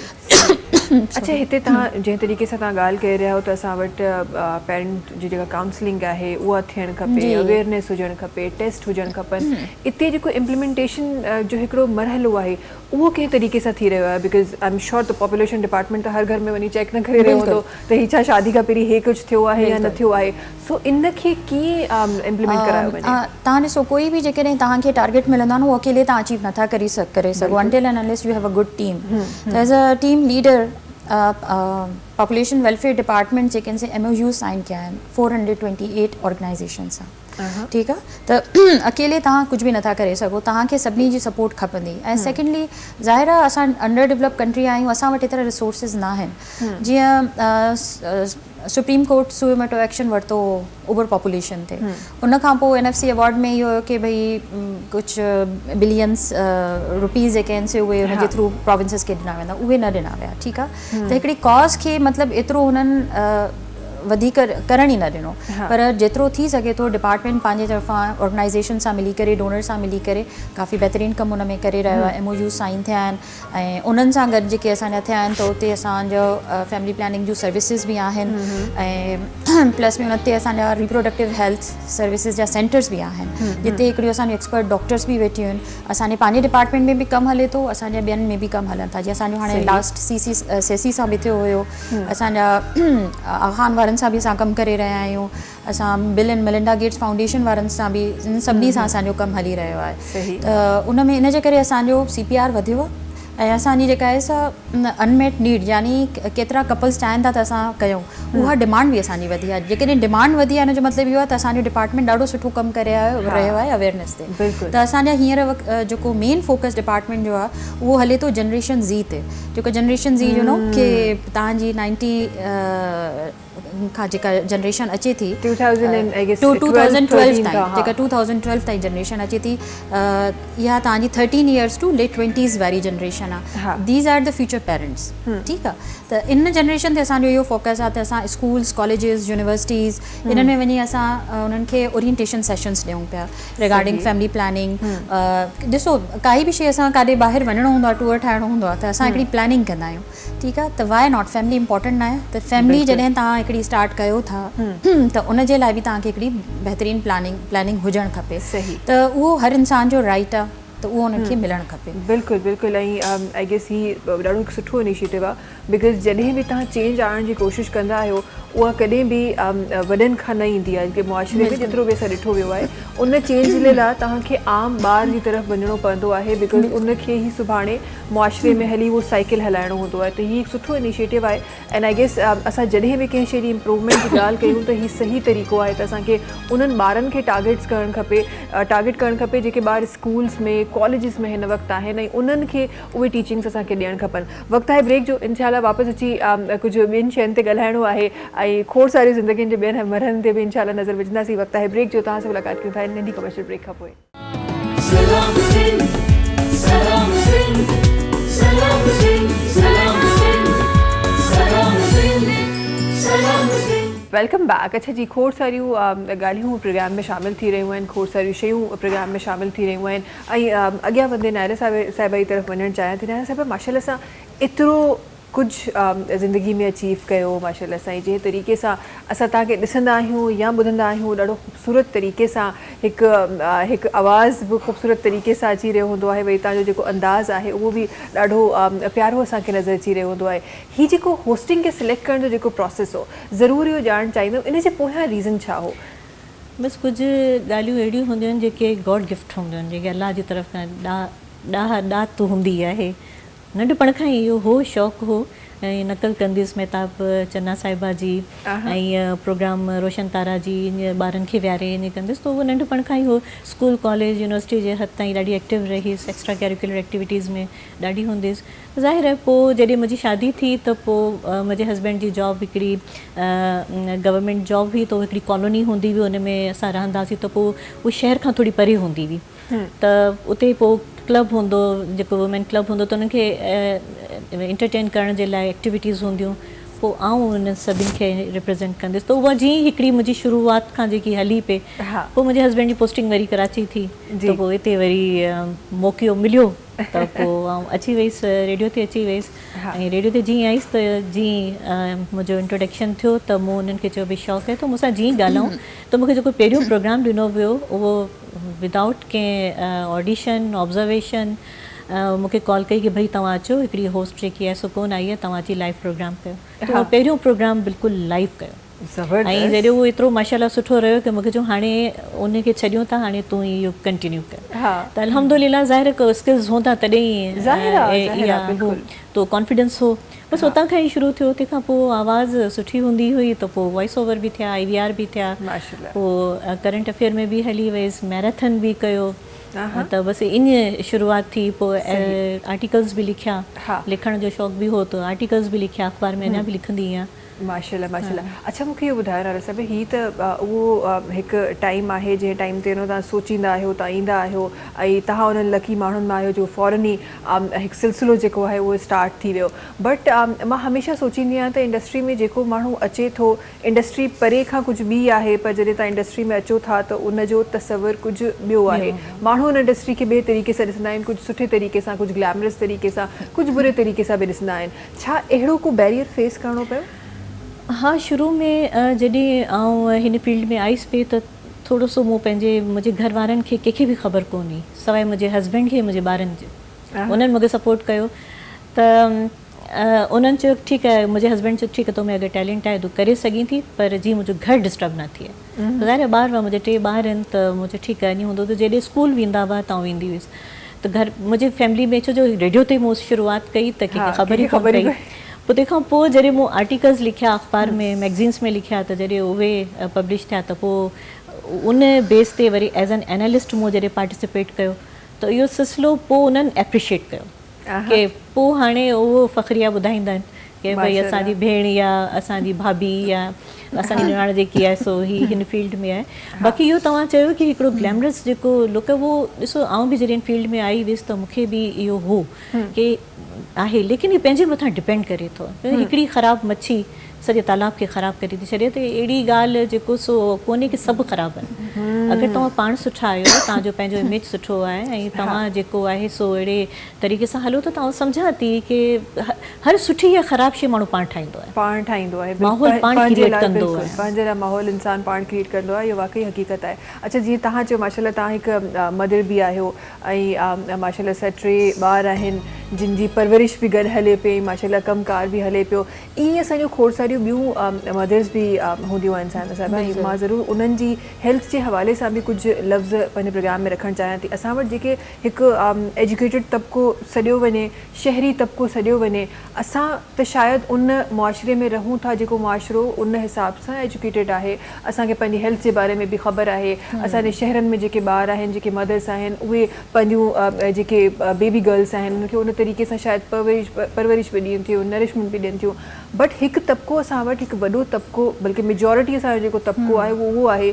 जंहिंमें शायदि मां एजुकेटेड न आहे शायदि वसाइल न आहिनि उन हवाले असां छा लफ़्ज़ रखणु चाहींदो ऐं उन हवाले सां असां वटि छा कमु थी रहियो आहे ऐं कीअं थियणु खपे बिल्कुलु तव्हां सही ॻाल्हि कई हिन वक़्तु असां जेकॾहिं ॾिसूं त 45% असांजी जेका आबादी आहे पाकिस्तान जी उहा बिलो द पॉवर्टी लाइन आहे ठीकु आहे मतिलबु उहो एतिरी गुरबत जी लकीर खां बि हेठि ते ज़िंदगी गुज़ारे रहिया आहिनि इहा वरी आयरनी आहे असांजे लाइ ॾाढो ग्रेव सिचुएशन्स आहिनि त उन में ज़ाहिर आहे मदर ते फोकस आहे कोन जेका लेटेस्ट जेंडर गैप रिपोर्ट असांजी आई आहे उहा ॾाढी डिप्रेसिंग आहे त उनखे जेकॾहिं असां वठंदासीं त पर कमु असां वटि थी रहियो आहे डेफिनेटली उन में तव्हां ॾिसो त जीअं मां तव्हांखे ॿुधायो त पॉपुलेशन जेको आहे न सो एक्चुअली हेल्थ क्राइसिस आहे असां वटि ठीकु आहे त जॾहिं असांजी पॉपुलेशन वधी आहे तव्हांजा डिज़ीज़िस बि वधी वियूं आहिनि तव्हांजी ॿियूं शयूं बि वधियूं आहिनि असां वटि ओरिएंटेशन आहे त मतिलबु लकीली असांजी जेका मिनिस्टर साहिबा आहिनि डॉक्टर अज़रा पेचू काफ़ी पैशनेट आहिनि and she is also the minister of population welfare as well as the health department त इन जे करे असांजी जेका फंक्शनल कोऑर्डिनेशन आहे उहा काफ़ी सुठी आहे ऐं असांजा काफ़ी बहितरीनु जेके आहिनि से ॿई कोऑर्डिनेशन सां कमु हली रहियो आहे इन में असांजी जेके मेन फोकस आहे न उहो healthy timing and spacing of pregnancy ते असांजो फोकस आहे त उहो असां अडॉप्ट कयो आहे WHO जो WHO जेको स्टैंडर्डाइज़्ड आहे कि माउ खे कॾहिं हेल्दी टाइम कहिड़ो आहे त जॾहिं उनखे ॿारु पैदा करणु खपे ऐं उनजी असां अवेयरनेस कयूं पिया ऐं केतिरो गैप हुजणु खपे स्पेस केतिरो हुजणु खपे कहिड़ी एज में करणु खपे त जीअं मां तव्हांखे ॿुधायो त असां हिकिड़ो बिल बि पास कयो आहे सिंध गवर्नमेंट के भई 18 ईयर्स खां अबव शादी थींदी त जॾहिं ज़ाहिर आहे फस्ट बेबी थिए त शी शुड बी 19 एटलीस्ट त हो फंक्शनली बि मेच्योर हुजे लेडी ऐं जेको फिज़िकली बि मेच्योर हुजे त उन में ॿारनि जो कोई ॿिया प्रॉब्लम्स न थियनि त उन ॻाल्हि में ऐं तव्हां डॉक्टर साहिबा आई एम सॉरी कि ॾिसो हीअ जेके शयूं थियनि थियूं हिकिड़े एजुकेटेड तबिको जेको आहे उन्हनि ताईं थियनि थियूं जेके वधीक प्रॉब्लम थियनि था न उहे ॻोठनि में थियनि था ऐं जेके ग़रीब तबिको आहे उन्हनि खे अवेयरनेस ॾियण जे लाइ छा करणु घुरिजे हाणे अॼु बि मुंहिंजी जेकी मैड आहे उहा उनजी धीउ 13 सालनि जी आहे उन जी शादी कराऊं ऐं 14 सालनि में हुन ॿारु ॼणियो त हॉस्पिटल वारनि त ऑब्जेक्शन कोन कयो हुनजो केस खयो ऐं उनखे डिलीवर कराऊं छा इते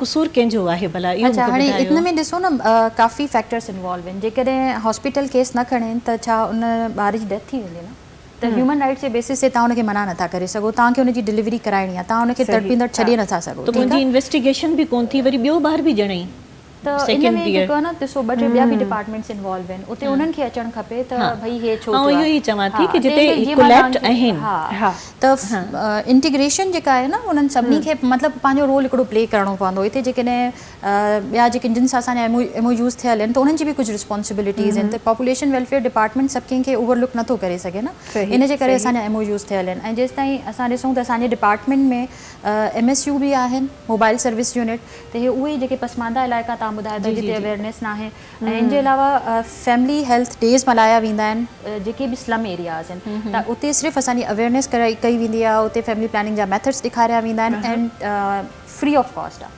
सही असांजे जेके बि डिपार्टमेंट में RHS सेंटर्स आहिनि, रिप्रोडक्टिव हेल्थ सर्विसिज सेंटर्स आहिनि, MSUs आहिनि असां वटि, त उते असां वटि ऐं फैमिली वेलफेयर सेंटर्स बि आहिनि जेके तव्हां ॾिसंदा हूंदा मर्कज़ बहबूद आबादी, त उहे स्लिम एरियाज़ जे करे ई कराया विया आहिनि। उन्हनि गर्ल्स खे असां ई ट्रेन कंदा आहियूं, असांजो डिपार्टमेंट ई ट्रेन कंदो आहे। सही। त असां पूरे साल में 100 उहे बि असां स्टूडेंट्स खे ट्रेन कंदा आहियूं, ऐं उहे असां पिक बि ईअं ई कंदा आहियूं कि जेके स्लम एरियाज़ आहिनि ऐं हर डिस्ट्रिक्ट जा असां वटि उन मां जेके आहिनि न से सीट्स रखियल आहिनि, उहे असां वटि स्टूडेंट्स ईंदियूं आहिनि ऐं वापसि वञी उहे सर्व बि उन्हनि एरियाज़ खे कंदियूं आहिनि। त जीअं तव्हां ॿुधायो कि उन्हनि खे कीअं उन्हनि वटि अवेयरनेस वञे, इन करे जो मैटरनल मोर्टेलिटी न तव्हांजे रूरल एरियाज़ में वधीक आहे, डबल वधीक आहे। सही, बिल्कुलु सही। बिल्कुलु असां वटि उन हिसाब सां न आहे जेतिरे तरीक़े सां रूरल एरियाज़ में आहे। ऐं हूअं बि चवंदा आहिनि त जेसिताईं तव्हां असां वरी स्टार्ट खां इहा ई ॻाल्हि करे रहिया आहियूं त जेसिताईं असां कंबाइन थी ऐं हिकु पॉइंट ते न ईंदासीं, हिकु पेज ते न ईंदासीं, तेसिताईं ज़ाहिर असां उहो ड्रास्टिक चेंज त नथा आणे सघूं। को बि हिकु माण्हू हिन हिकु दम सां चेंज नथो आणे सघे, त इन में असांखे हर माण्हू खे इन्वॉल्व करिणो पवंदो। हीअ त जंहिं तरह नायरा साहिबा चई रही आहिनि, हीअ त ज़ाहिर हिकु उहो क्वेश्चन मार्क आहे असां न सिर्फ़ु सिंध में ओवरऑल, बल्कि सिंध खां ॿाहिरि शायदि इन हालात अञा बहितर आहिनि, जेके इंडिकेटर्स आहिनि असांजा बहितर आहिनि। नॉर्दर्न पंजाब, साउथर्न पंजाब में, बलूचिस्तान जा उते केसिस वधीक आहिनि। बिल्कुलु, छो त उते उनजो रीज़न कुझु इहो आहे त उते केसिस रिपोर्ट कोन थींदा आहिनि, असां वटि वरी बि रिपोर्ट थी वेंदा आहिनि, उते रिपोर्ट थियनि कोन था। अच्छा, हिते तव्हां, छो त मां चाहियां थी हीअ प्रोग्राम रखण जो मक़सदु ऐं तव्हांखे मधु करण जो मक़सदु बि इहो आहे त असां अवेयरनेस पहुचाए सघूं। तव्हां गैप जी फैमिली प्लानिंग जी ॻाल्हि करे रहिया हो, मां चाहियां थी तव्हांजे लफ़्ज़नि में असां उहो बि माण्हुनि खे ॿुधाए सघूं जेके तव्हां चयो पिया त असां रूल्स क़ाइमु कया आहिनि या कुझु कयो आहे, त उनजे हवाले सां पंहिंजे नाज़रीन खे ॿुधाईंदा। जी, हे WHO जा आहिनि, वर्ल्ड हेल्थ ऑर्गेनाइज़ेशन जा आहिनि कि healthy timing and spacing of pregnancy छा आहे। त टाइमिंग्स इहे आहिनि कि फर्स्ट चाइल्ड जेको आहे सो तव्हांजो डिले कयो प्रेगनेंसी 18 ईयर्स ताईं। 18 ईयर्स खां पोइ मतिलबु फर्स्ट जेका प्रेगनेंसी उहा थी वञे, कई वञे। ऐं ट्राई इहो कयो वञे कि जेका लास्ट प्रेगनेंसी आहे, मतिलबु तव्हां फैमिली कंप्लीट कयो 35 ईयर्स ताईं, आइडियली इहो ई आहे। पर जिन जी शादी लेट थिए थी उन्हनि खे तव्हां मना नथा करे सघो, उहो उन्हनि जो राइट आहे, उते असां न कंदासीं, ठीकु आहे, because right based family planning आहे। त इहे ॿ तव्हांजा टाइमिंग्स में अची विया। स्पेसिंग में इहो आहे त हिकिड़ो ॿारु जॾहिं पैदा थिए थो ऐं ॿिए ॿार जे पैदा थियण जे विच में कम अज़ कम 3 सालनि जो वक़फ़ो हुजे, यानी जॾहिं ॿारु 2 सालनि जो थिए त पोइ मदर ॿिए ॿार जे लाइ सोचे त उहो ऑटोमेटिकली 3 सालनि लाइ अची वञे थो पियो। इहो इस्लामिक असांजे मज़हब में बि इहो आहे। उन में इहो थिए थो त ॿार जो राइट आहे उहो मदर फीड बि करे, ठीकु आहे, ऐं उनखां पोइ मदर खे थोरो टाइम बि मिले त हूअ पंहिंजी सिहत खे बहितर करे सघे। इन करे जो असांजूं जेके मदर्स आहिनि ज़्यादातर एनिमिक आहिनि, ठीकु आहे, 70% जेके फीमेल आहिनि असांजूं सिंधियूं पाकिस्तानियूं उहे एनिमिक आहिनि। त उन्हनि खे थोरो टाइम ॾिनो वञे त उहो जेको आहे सो पंहिंजी सिहत खे रिकवर कनि ऐं उनखां पोइ ॿी प्रेगनेंसी कनि, त ज़ाहिर आहे उन में तव्हांजा ॿार आउटकम उनजो सुठो थींदो, बेबीज़ बि तव्हांजा हेल्दी पैदा थींदा। सही, बिल्कुलु। ऐं हिकु हेल्दी टाइमिंग आहे, अगरि असां इहा पंहिंजे घरनि में प्रैक्टिस स्टार्ट करे सघूं, हिन जी अवेयरनेस स्पेसिफिकली स्टार्ट करे। मैं हिन में हिकिड़ी ॿी बि शइ पाण ऐड कयां, हेल्दी टाइमिंग में हिकिड़ी ॿी बि शइ आहे त असां वटि इहो थींदो आहे कि ख़ुदा न ख़ास्ता कोई अबॉर्शन थी थो वञे, गॉड फॉरबिड, त उनखां पोइ इहो न त जल्दी ॿी प्रेगनेंसी थी वञे। त जेको आइडियल जेको वर्ल्ड जो स्टैंडर्डाइज़ आहे उहो इहा त एटलीस्ट 6 मंथ ताईं वेट कयो। इन विच में तव्हांखे कंट्रासेप्शन यूज़ करणु खपे, न त मैटरनल मोर्टेलिटी वधण जा कॉजेज़ इहे ई आहिनि, इहे ई आहिनि। अच्छा, हिकु कॉलर बि असां सां गॾु आहिनि, जल्दी सां उन्हनि खे बि प्रोग्राम में शामिल कयूं था। जी अस्सलाम वालेकुम। हेलो जी अस्सलाम वालेकुम। वालेकुम सलाम। जी केरु आहिनि सां गॾु? जी नूर हसन। केरु ॻाल्हाए रहिया आहियो? नूर हसन। नूर हसन ॻाल्हाए रहिया आहियो। कीअं आहियो? ख़ैरियत सां आहियो? ख़ुशि आहियो? ठीक कर। अच्छा, अॼु को प्रोग्राम ॾिसो पिया असांजो? जी जी। का ॻाल्हि शामिल करणु चाहींदो, को सवाल शामिल करणु चाहींदो? असां तव्हांजे शो ॾिसी रहिया आहियूं।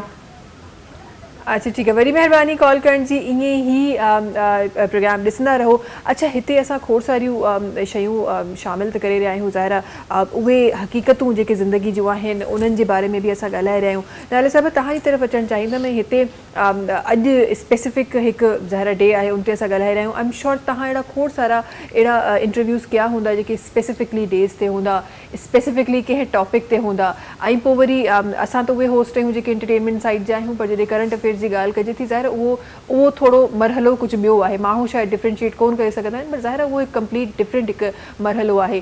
कॾहिं कंहिं इंटरव्यू में का मुश्किलात पेश आई या को अहिड़ो मुश्किल माण्हू जेको तव्हांजे साम्हूं आयो हुजे? बिल्कुलु ईंदा आहिनि। ईंदा आहिनि, बिल्कुलु ईंदा आहिनि। मुंहिंजो जॾहिं आउं हिन फील्ड में एंटर थियसि त मूंखे चऊं कि भई हिकिड़ो पर्सनैलिटी अचे पई ऐं ॾाढी सुठी आहे PhD कई आहे ऐं हिन जो तोखे इंटरव्यू करिणो आहे ख़वातीन जो प्रोग्राम हो त मूं चयो ठीकु आहे अच्छा असां जेको सो रेडियो पाकिस्तान जी ज़ाहिर उते जी पैदावार आहियूं त असांखे ॾाढी हिकिड़ी सुठी सिखिया ॾिनी आहे की असां गेस्ट खे कीअं वार्म वेलकम करियूं ऐं कीअं हुनखे इन कोन्हे की भई असां हिकिड़ो गेस्ट अचे थो त हुनजो हिकिड़ो रिस्पेक्ट हूंदो आहे की भई असांजो गेस्ट आहे त हुनखे असांखे रिस्पेक्ट ॾियणो आहे त हू जॾहिं आई वेठी नौजवान छोकिरी हुई त मूंखे चवणु लॻी की मैडम तव्हां मूंसां छा सुवाल कंदा त मूं जेके कुझु सुवाल लिखिया हुआ त मूं हुनखे चयो तव्हां सां ही सुवाल कंदसि चवंदी की अच्छा ठीकु आहे जॾहिं मूं हुनखे पहिरियों सुवाल कयो त जेके मुंहिंजा 10-12 सुवाल लिखियल हुआ उहो सभु जवाबु ॾेई छॾियईं सभु जवाबु ॾेई त उन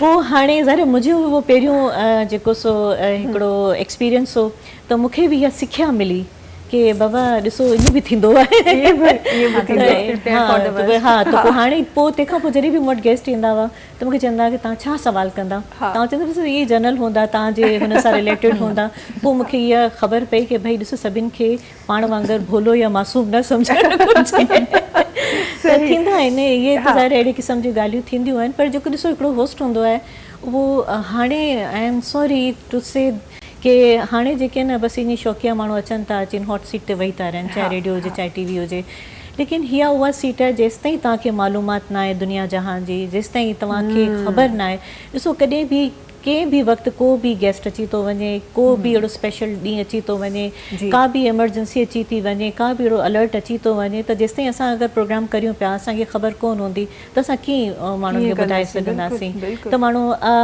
करे हिन करे पोइ वरी गूगल सर्च करे वरी हुन में ॾिसे त बहितर इहो ई आहे की हिकिड़ो होस्ट अगरि हिन सीट ते वेहे थो त फुली कंप्लीटली ट्रेंड हुजे हुनखे ख़बर हुजे दुनिया में हा पूरो अपडेट हुजे हुनखे ख़बर हुजे की भई मूंखे छा ॻाल्हाइणो आहे ऐं हिकिड़ो इहो की ॾिसो हिकिड़ो जीअं व्यूअरशिप आहे या लिसनिंग आहे या तव्हांजा ऑडियंस आहिनि उनखे तव्हांखे एंटरटेन कीअं करिणो आहे हाणे अगरि सीरियस माण्हू थी करे या हिकिड़ो लिमिटेड पर्टिकुलर टॉपिक ते वेही करे ॻाल्हाईंदो त माण्हू अॼुकल्ह त उहो ॾिसो हिकिड़े फिंगर टिप जे टच जी देरि आहे की माण्हू यकदमि स्विच थी थो वञे त उहो हाणे कीअं उनखे होल्ड रखिणो आहे एंगेज रखिणो आहे त इहो बि होस्ट खे ख़बर हुअणु घुरिजे की अगरि मूंखे केरु सफ़र जे दौरान अगरि रेडियो ॿुधे पियो या FM ॿुधे थो पियो होस्टिंग जा डिफरेंट क्राइटेरियाज़ नायरा साहिबा हूंदा आहिनि जीअं तव्हां फरमाए रहिया आहियो त हर शइ खे गॾु खणी हलणु इहो हिकु होस्ट जी रिस्पॉन्सिबिलिटी हूंदी आहे वरी स्पेसिफिक अहिड़ो को ॾींहुं अचे थो उन ते अगरि तव्हांखे कोई स्पेसिफिक प्रोग्राम ॾिनो वञे थो उनखे स्पेसिफिकली उहो खणी हलणु इहो बि आई गेस इहा रिस्पॉन्सिबिलिटी हिकु होस्ट जे मथां ॾिसो हीअ हिकिड़ो ज़वाल अचे पियो होस्ट मथां बि अचे पियो की हाणे AI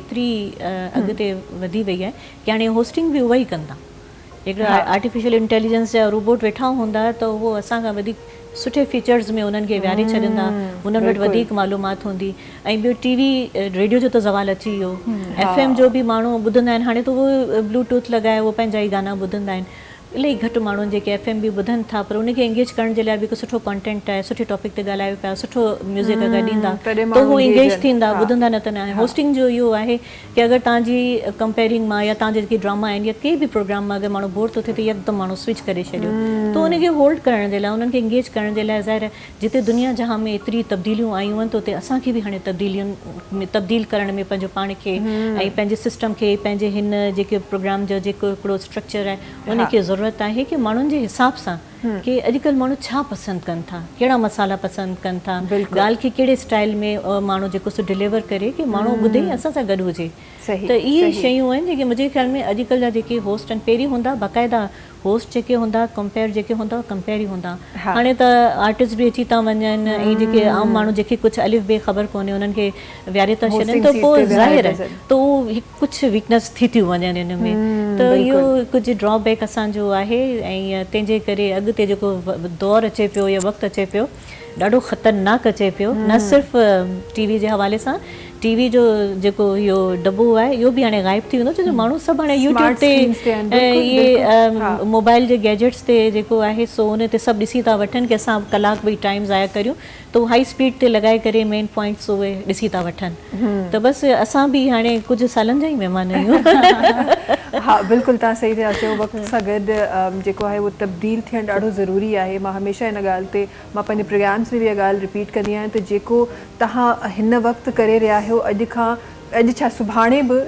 कई कुझु ख़बर गुना परे त असां बाद में वेंदासीं, पर सुभाणे बि हिकु नई शइ आहे जेका तब्दील थी रही आहे, ऐं अगरि तव्हां अवेयर न आहियो त तव्हां अॼु उन ई जॻह ते बीठा हूंदो, ही दुनिया अॻियां हली वेंदी। त ॾाढो ज़रूरी आहे त जेका शइ तव्हां करे रहिया आहियो उन जे बारे में, जंहिं तरीक़े सां असां पॉपुलेशन जी ॻाल्हि करे रहिया आहियूं, ज़ाहिर उहो टाइम जेॾी महिल पॉपुलेशन घटि हुई उन टाइम ते कुझु ॿी अवेयरनेस हुई, अॼु हेतिरी वधीक आहे त कुझु ॿी अवेयरनेस आहे, त उन्हनि शयुनि खे पाण सां गॾु खणी हलण लाइ ज़रूरी आहे। ऐं इन में का वॾी साइंस कोन्हे, हाणे त सभु कुझु हाणे त इलाही ईज़ी थी वियो आहे। उहो दौरु जेको अॼु खां पुराणो दौरु हो, जंहिंमें पहिरीं वारा जेके असांजा सीनियर्स आहिनि, जेके 20-25-30 साल पुराणा असांजा जेके होस्ट आहिनि, उन्हनि वटि त इहे तमामु फैसिलिटीज़ कोन हुयूं। असां वटि त सभु हाणे उहे फैसिलिटीज़ आहिनि अगरि असां पाण खे अपडेट करणु चाहियूं त। वक़्तु आहे ब्रेक जो, तव्हां सां मुलाक़ात कयूं था नंढी कमर्शियल ब्रेक खां पोइ। सलाम सिंध सलाम सिंध सलाम सिंध सलाम सिंध सलाम सिंध सलाम सिंध। Welcome back. अच्छा जी, खोड़ सारियूं ॻाल्हियूं असांजूं प्रोग्राम जे दौरान बि थी रहियूं आहिनि जेके तव्हां ताईं पहुचंदियूं आहिनि, ऐं कुझु ॻाल्हियूं अहिड़ियूं हूंदियूं आहिनि जेके असां ब्रेक में पंहिंजे दिलि जो हाल अहिवाल करे रहिया हूंदा आहियूं। कुझु मेथड्स ते बि ॻाल्हि स्टार्ट थी हुई, ऐं मां चाहियां थी त उहा शामिलु थियणु ॾाढो ज़रूरी आहे पंहिंजे नाज़रीन जे लाइ। जल्दी सां उहो बि शामिलु कयूं, बिकॉज़ ही टाइम इलाही महदूद आहे, ऐं आई गेस ही जेको टॉपिक आहे उहो इलाही इंपॉर्टेंट आहे, त इन जे हवाले सां बि ॻाल्हाईंदासीं। महविश, असां वटि ओवरऑल पूरे सिंध में हर RHS ते ऐं FWC सेंटर्स ते बि ऐं MSUs में बि असां वटि मेथड्स जेके अवेलेबल आहिनि उहे परमानेंट मेथड्स बि आहिनि, ऐं long term and short term methods actually मां चवां त उहे असां वटि मेथड्स अवेलेबल आहिनि। ते टोटली फ्री ऑफ कॉस्ट, उहो डिपेंड करे थो हिस्ट्री ते ऐं उनजी डिज़ायर ते क्लाइंट जी, के हुननि खे कहिड़ा मेथड्स खपनि था पिया। ऐं इक्वली असां वटि मेल इंगेजमेंट बि आहे। मेल इंगेजमेंट में बिकॉज़ ॾिसो त मेल बि त 50% ऑफ द पॉपुलेशन जो पार्ट आहे, त उन्हनि जे लाइ बि मेथड्स अवेलेबल आहिनि। त असां वटि NSV बि थियनि था, ऐं उनजे लाइ असां काफ़ी कैंपेनिंग वग़ैरह भी शुरू थी आहे। सिंस लास्ट 2 years में असां वटि 3000 खां वधीक केसिस NSVs जा थिया आहिनि, ऐं इवन सिर्फ़ु लाड़काना सिटी में ई 109 केस असां वटि इन 2025 में इन लास्ट 6 महीननि में असां वटि रजिस्टर्ड थिया आहिनि। त मतिलबु त इन जो मतिलबु इहो आहे कि असां वटि अवेयरनेस अची वई आहे काफ़ी माण्हुनि में, ऐं उनजे लाइ अञा बहितरी जी तरफ़ असां वञी सघूं था पिया। त मेथड्स असां वटि अवेलेबल आहिनि फ्री ऑफ कॉस्ट, इवन जिन सां असांजा MOUs थियल आहिनि, इवन AKU ताईं बि असांजा फ्री ऑफ कॉस्ट असां उन्हनि खे प्रोवाइड कंदा आहियूं। प्रोक्यूरमेंट असां ई कंदा आहियूं, पॉपुलेशन वेलफेयर डिपार्टमेंट ऐं उन्हनि खे असां प्रोवाइड बि कंदा आहियूं।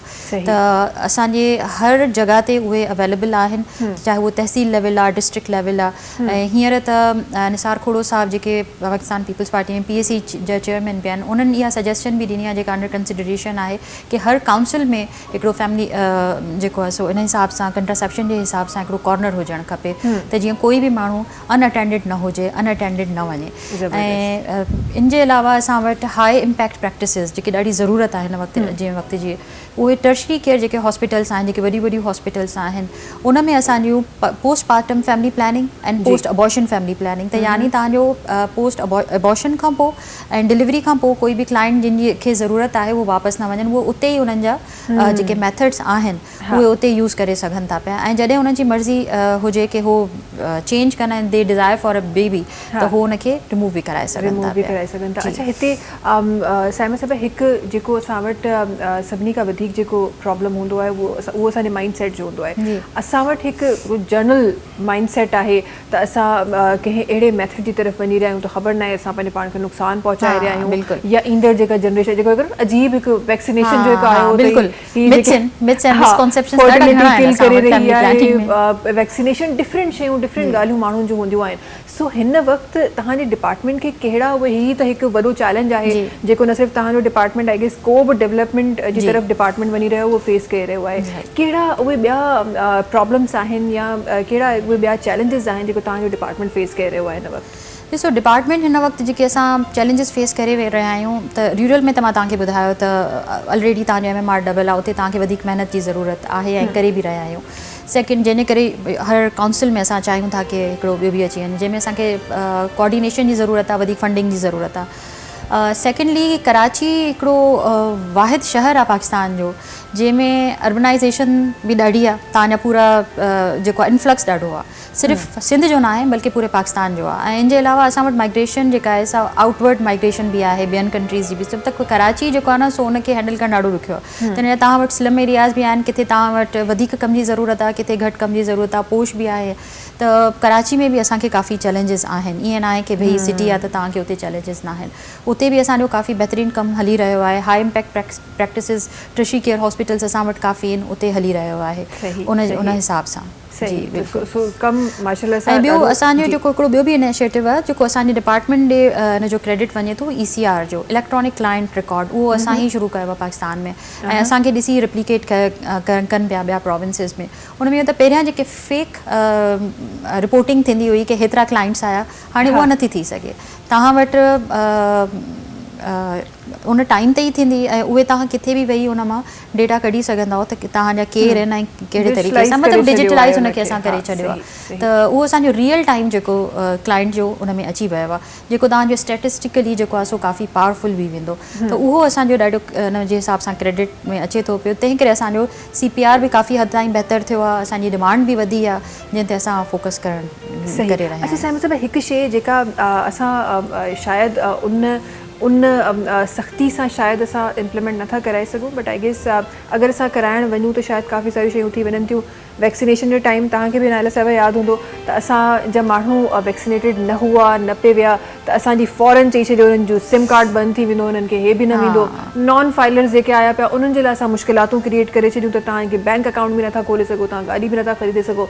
छा तव्हांखे लॻे थो त सुभाणे अगरि असां पॉपुलेशन कंट्रोल नथा करे सघूं त असांखे कंहिं अहिड़े स्टेप जी तरफ़ वञिणो पवंदो त जीअं हिन ॿार जो एडमिशन कोन थींदो अगरि उहो सही प्लानिंग या सही हुनजे थ्रू न आहे? छा तव्हांखे लॻे थो अहिड़ो को असां इन में कामयाबु थींदासीं या असांखे करिणो पवंदो, ज़रूरत पवंदी असांखे?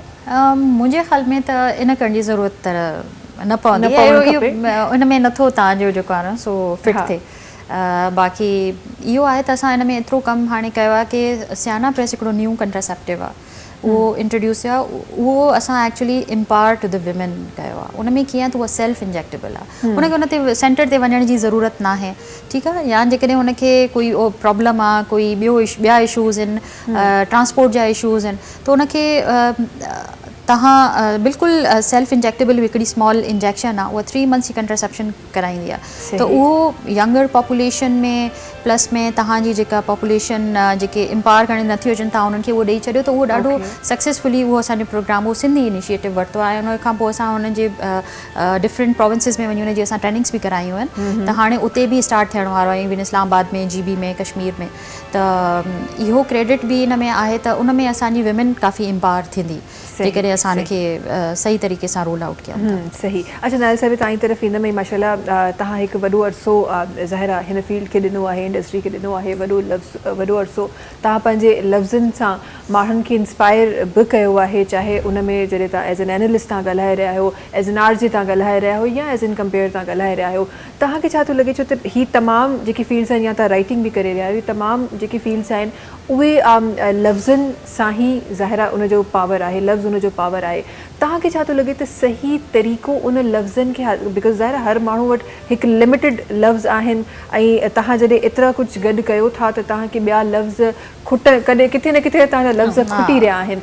सो उन्हनि लफ़्ज़नि खे हासिलु करण जे लाइ छा करणु खपे, ऐं कहिड़ा इक़दामात तव्हां पंहिंजे एक्सपीरियंस पे वरिता आहिनि? ॾिसो, पहिरीं हूंदो माण्हू बुक रीडिंग, माण्हू उतां मालूमात खणंदो हुओ, किताबु पढ़ंदो, हाणे उहो बि ख़तमु थी वियो। जेसि ताईं जॾहिं खां ही दौरु डिजिटलाइज़ थियो आहे त हाणे उहा सभु शयूं, यानी कि इलाही शयुनि जो ज़वाल त अची विया। पाण ॾिसूं पिया, घड़ियूं ख़तमु थी वियूं, अलार्म ख़तमु थी विया, कैलकुलेटर ख़तमु थी वियो, अहिड़ी तरीक़े सां किताबु ख़तमु थी विया। लाइब्रेरी में वञणु माण्हू पहिरीं बाक़ाइदा पंहिंजी उते कराईंदो हो, मेंबरशिप कराईंदो, हाणे सभई शयूं ख़तमु थी वियूं आहिनि। त हाणे जेकी बि शइ आहे उहा हिकिड़े मोबाइल में आहे, जेको माण्हू जी हाणे ही फील्ड पंहिंजी आहे, त हाणे इते बि जेके बि होस्ट आहिनि या जेके न बि आहिनि, जेके शौक़ी आहिनि, जेके अपॉर्चुनिटी नथी मिले, पॉडकास्ट था कनि।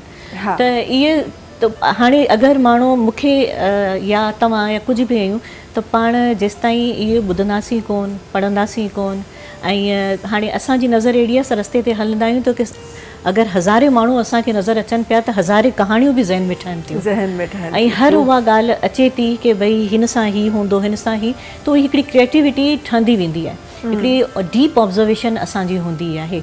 हर शइ खे असां ॿिए तरीक़े सां एनालाइज़ कंदा आहियूं कि ही शइ हिन आहे त छो आहे, हिन जे पुठियां राज़ छा आहे, हिन ते माण्हू ॻाल्हाए सघे थो, हिकु कहाणी बंदी वेंदी आहे ज़हन में।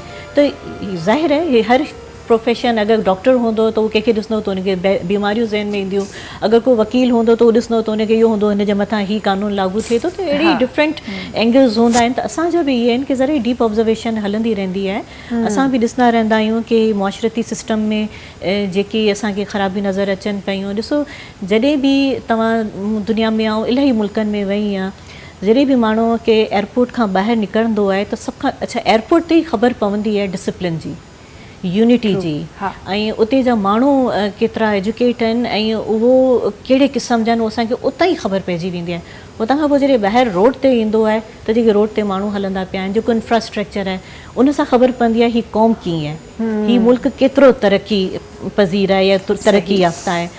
हाणे असांखे, असां त पंहिंजा कमु करियूं पिया, जेके होस्ट आहियूं, जेके कंपेयर आहियूं हुकूमती सतह ते, तंहिंखां पोइ मुआशरे जे हिसाब सां ऐं जेके लोकल बॉडी गवर्नमेंट आहिनि, इन्हनि ॻाल्हियुनि खे ज़रूरु फोकस कनि कि भई असांजी जेकी पिक्चर वञे पई दुनिया में, असां जेको ॾेखारियूं पिया, जॾहिं बि न्यूज़ ईंदियूं आहिनि, कुझु बि थींदो आहे, ग़रीब मां ग़रीब मुल्क बि ॾिसो त तव्हांखे हू डिसिप्लिन मिलंदा, हिकिड़े क्यू में हूंदा। हिकिड़े इलाही ग़रीब माण्हू बि आहिनि, अगरि मानी जे लाइ कंहिं शइ जे लाइ उन्हनि खे अगरि इमदाद मिले पई त हू बि हिकिड़े क्यू में हूंदा, हिकिड़े तरीक़े सां। असां कहिड़े तरीक़े सां पंहिंजो पाण खे शो था करियूं, इहे सॼो इन्हनि में असांखे हाणे एजुकेशन ॾियणी आहे कि असांजो थोरो मुल्क में ज़रा असां एटमी क़ुवत आहियूं, असां एटमी पावर आहियूं, ऐं असांजो दुनिया में मुसलमाननि जे मुल्कनि में अगरि ॾिठो वञे त पाकिस्तान जो हिकिड़ो सुठो इमेज आहे जेको असां अञा वधीक बहितर तरीक़े सां ॾेई सघूं था पंहिंजी क़ौम खे तालीम याफ़्ता करे। ॾिसो जेके अपर क्लास आहे, अपर मिडिल आहे, मिडिल क्लास आहे, ओसि ताईं त सही आहे,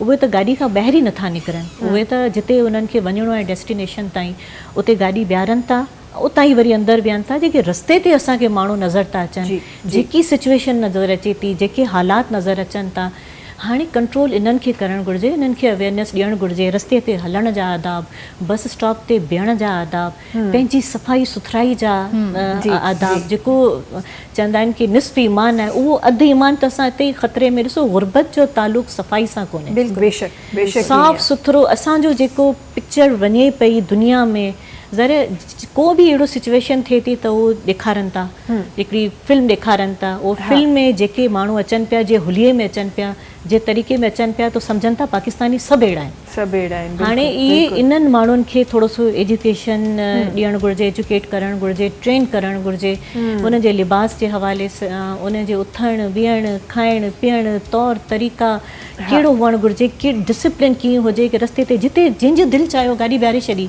जंहिंजो जिते दिलि चाहियो हथु ॿियारो, रिक्शा विच में बीह रहियो, मोटरसाइकिल जो नांगनि वांगुरु हीअं हलनि पिया, ट्रैफिक जो को कानून कोन्हे। त इन्हनि सभिनी शयुनि खे असांखे फोकस करणु घुरिजे। ऐं हुकूमती सतह वारनि खे हमेशह पंहिंजे प्रोग्रामनि में गुज़ारिश पई कंदी आहियां कि ख़ुदारा उहो वॾियूं शयूं त वॾा माण्हू ॾिसनि पिया, लेकिन हिननि शयुनि ते बि तव्हां नज़र करियो कि असांजे मुल्क जो जेको इंफ्रास्ट्रक्चर आहे, जेके माण्हुनि जो उथणु विहणु, ही कल्चर असांजो जेको हिकिड़ो पेश नज़र अचे पियो, इहो ईअं न हुअणु घुरिजे। ॾाढी तकलीफ़ थींदी आहे असां जॾहिं ॿाहिरि वेंदा आहियूं, असां हीउ अहिड़ो माहौल ॾिसी करे ॿाहिरि असां वॉक नथा करे सघूं, असां पंधु हली नथा सघूं, असां पब्लिक ट्रांसपोर्ट यूज़ नथा करे सघूं, ऐं असांजा जेके गार्बेज सिस्टम आहिनि उहे कहिड़ा आहिनि। हालांकि हुकूमत दॿा रखिया बि हुआ, डस्टबिन ट्रैश रखिया बि हुआ, कोन सिस्टम हली सघो। त जेसि ताईं सख़्ती कोन थींदी, ऐं कुझु न कुझु जीअं तव्हां चयो कि भई उन्हनि जा सिम बंदि थी वियूं, सिम बंदि थियण जो अगरि तव्हां चवंदा त सभु कचिरो बि हाणे इंटरनेट नथा हली, हाणे वो दौर इंटरनेट ते अची वियो आहे, कुझु कराइणो हुजे त इंटरनेट बंदि करे छॾियो, इंटरनेट बंदि करियो कि भई तव्हांजी अगरि स्ट्रीट गलियूं साफ़ कोन हूंदियूं, तव्हांजा ड्रेनेज सिस्टम सही कोन हूंदा, ऐं तव्हां डिसिप्लिन में कोन हूंदा, ऐं तव्हांजी शख़्सियत में अगरि हे कोलैप्स हूंदा त तव्हांजी सिम बंदि कई वेंदी। बाक़ी त इहे हाणे वर्कशॉप थियणु घुरिजनि, इहे मोहल्ला कमेटी एक्टिवेट करे ऐं एक्टिव करे, उन में इहे बाक़ाइदा नंढी सतह ते जेके नंढा नंढा हेठियां इलाइक़ा आहिनि, जिते तालीम कोन्हे, जिते गुरबत आहे, ॿियनि सभिनि ॻाल्हियुनि जी उन्हनि खे ख़बर आहे। जंहिं वटि पैसा आहिनि उहे त ॿ ॿारनि ते ई इक्तफ़ा कनि था ऐं चवनि था असांजे लाइ इहे काफ़ी आहिनि, ऐं जेके अफोर्ड नथा करे सघनि, जे वटि खाइण लाइ कोन्हे, उहे चवनि था अलाह जी देन आहे। हा, अलाह जी देन। उते पूरी क्रिकेट टीम असांखे नज़र ईंदी। अच्छा, हिते जंहिं तरीक़े सां तव्हां फरमाए रहिया आहियो, हिकु ॿी शइ जेका मां तव्हांजी ॻाल्हियुनि में ई वधीक ऐड करणु चाहींदमि, बिकॉज़ ज़ाहिर हुकूमती सतह ते तव्हां चयो त उहे त रियासत खे त असां आम लफ़्ज़नि में असां माउ वांगुरु ॾिसंदा आहियूं, त उहा त उन्हनि जी त बिल्कुलु ज़िम्मेदारी आहे। प्लस मूंखे लॻे थो आम पाकिस्तानी जी बि हिकु ज़िम्मेदारी आहे, जंहिं तरीक़े सां तव्हां सुठा लफ़्ज़ इस्तेमालु करे रहिया आहियो, ईअं ई उहे पंहिंजे मुल्क जो जेको सुठो एस्पेक्ट आहे उनखे प्रमोट करे। चवंदा आहिनि न त जेको नॉर्मल हिकु सेइंग आहे त तव्हांखे जेको माहौल ॾेखारियो वेंदो आहे या जंहिं माहौल में तव्हां हूंदा आहियो, तव्हां चाहियो न चाहियो उनजा कुझु असरात तव्हां पाण सां गॾु खणंदा आहियो। हा, ईअं आहे त लखनि मां को हिकु माण्हू अहिड़ो हूंदो जेको पाण माहौल चेंज करे रहियो हूंदो, पर मेजॉरिटी असां वटि जेके सर्वेज़ आहिनि, रिसर्चिस आहिनि, न सिर्फ़ु पाकिस्तान में, ओवरऑल ईअं ई आहे त तव्हां जंहिं माहौल में हूंदा आहियो तव्हां ओड़ा थी वेंदा आहियो। त छो न असां उन माहौल खे एतिरो सुठो ॾेखारियूं जो ॿार उन मां सिखनि।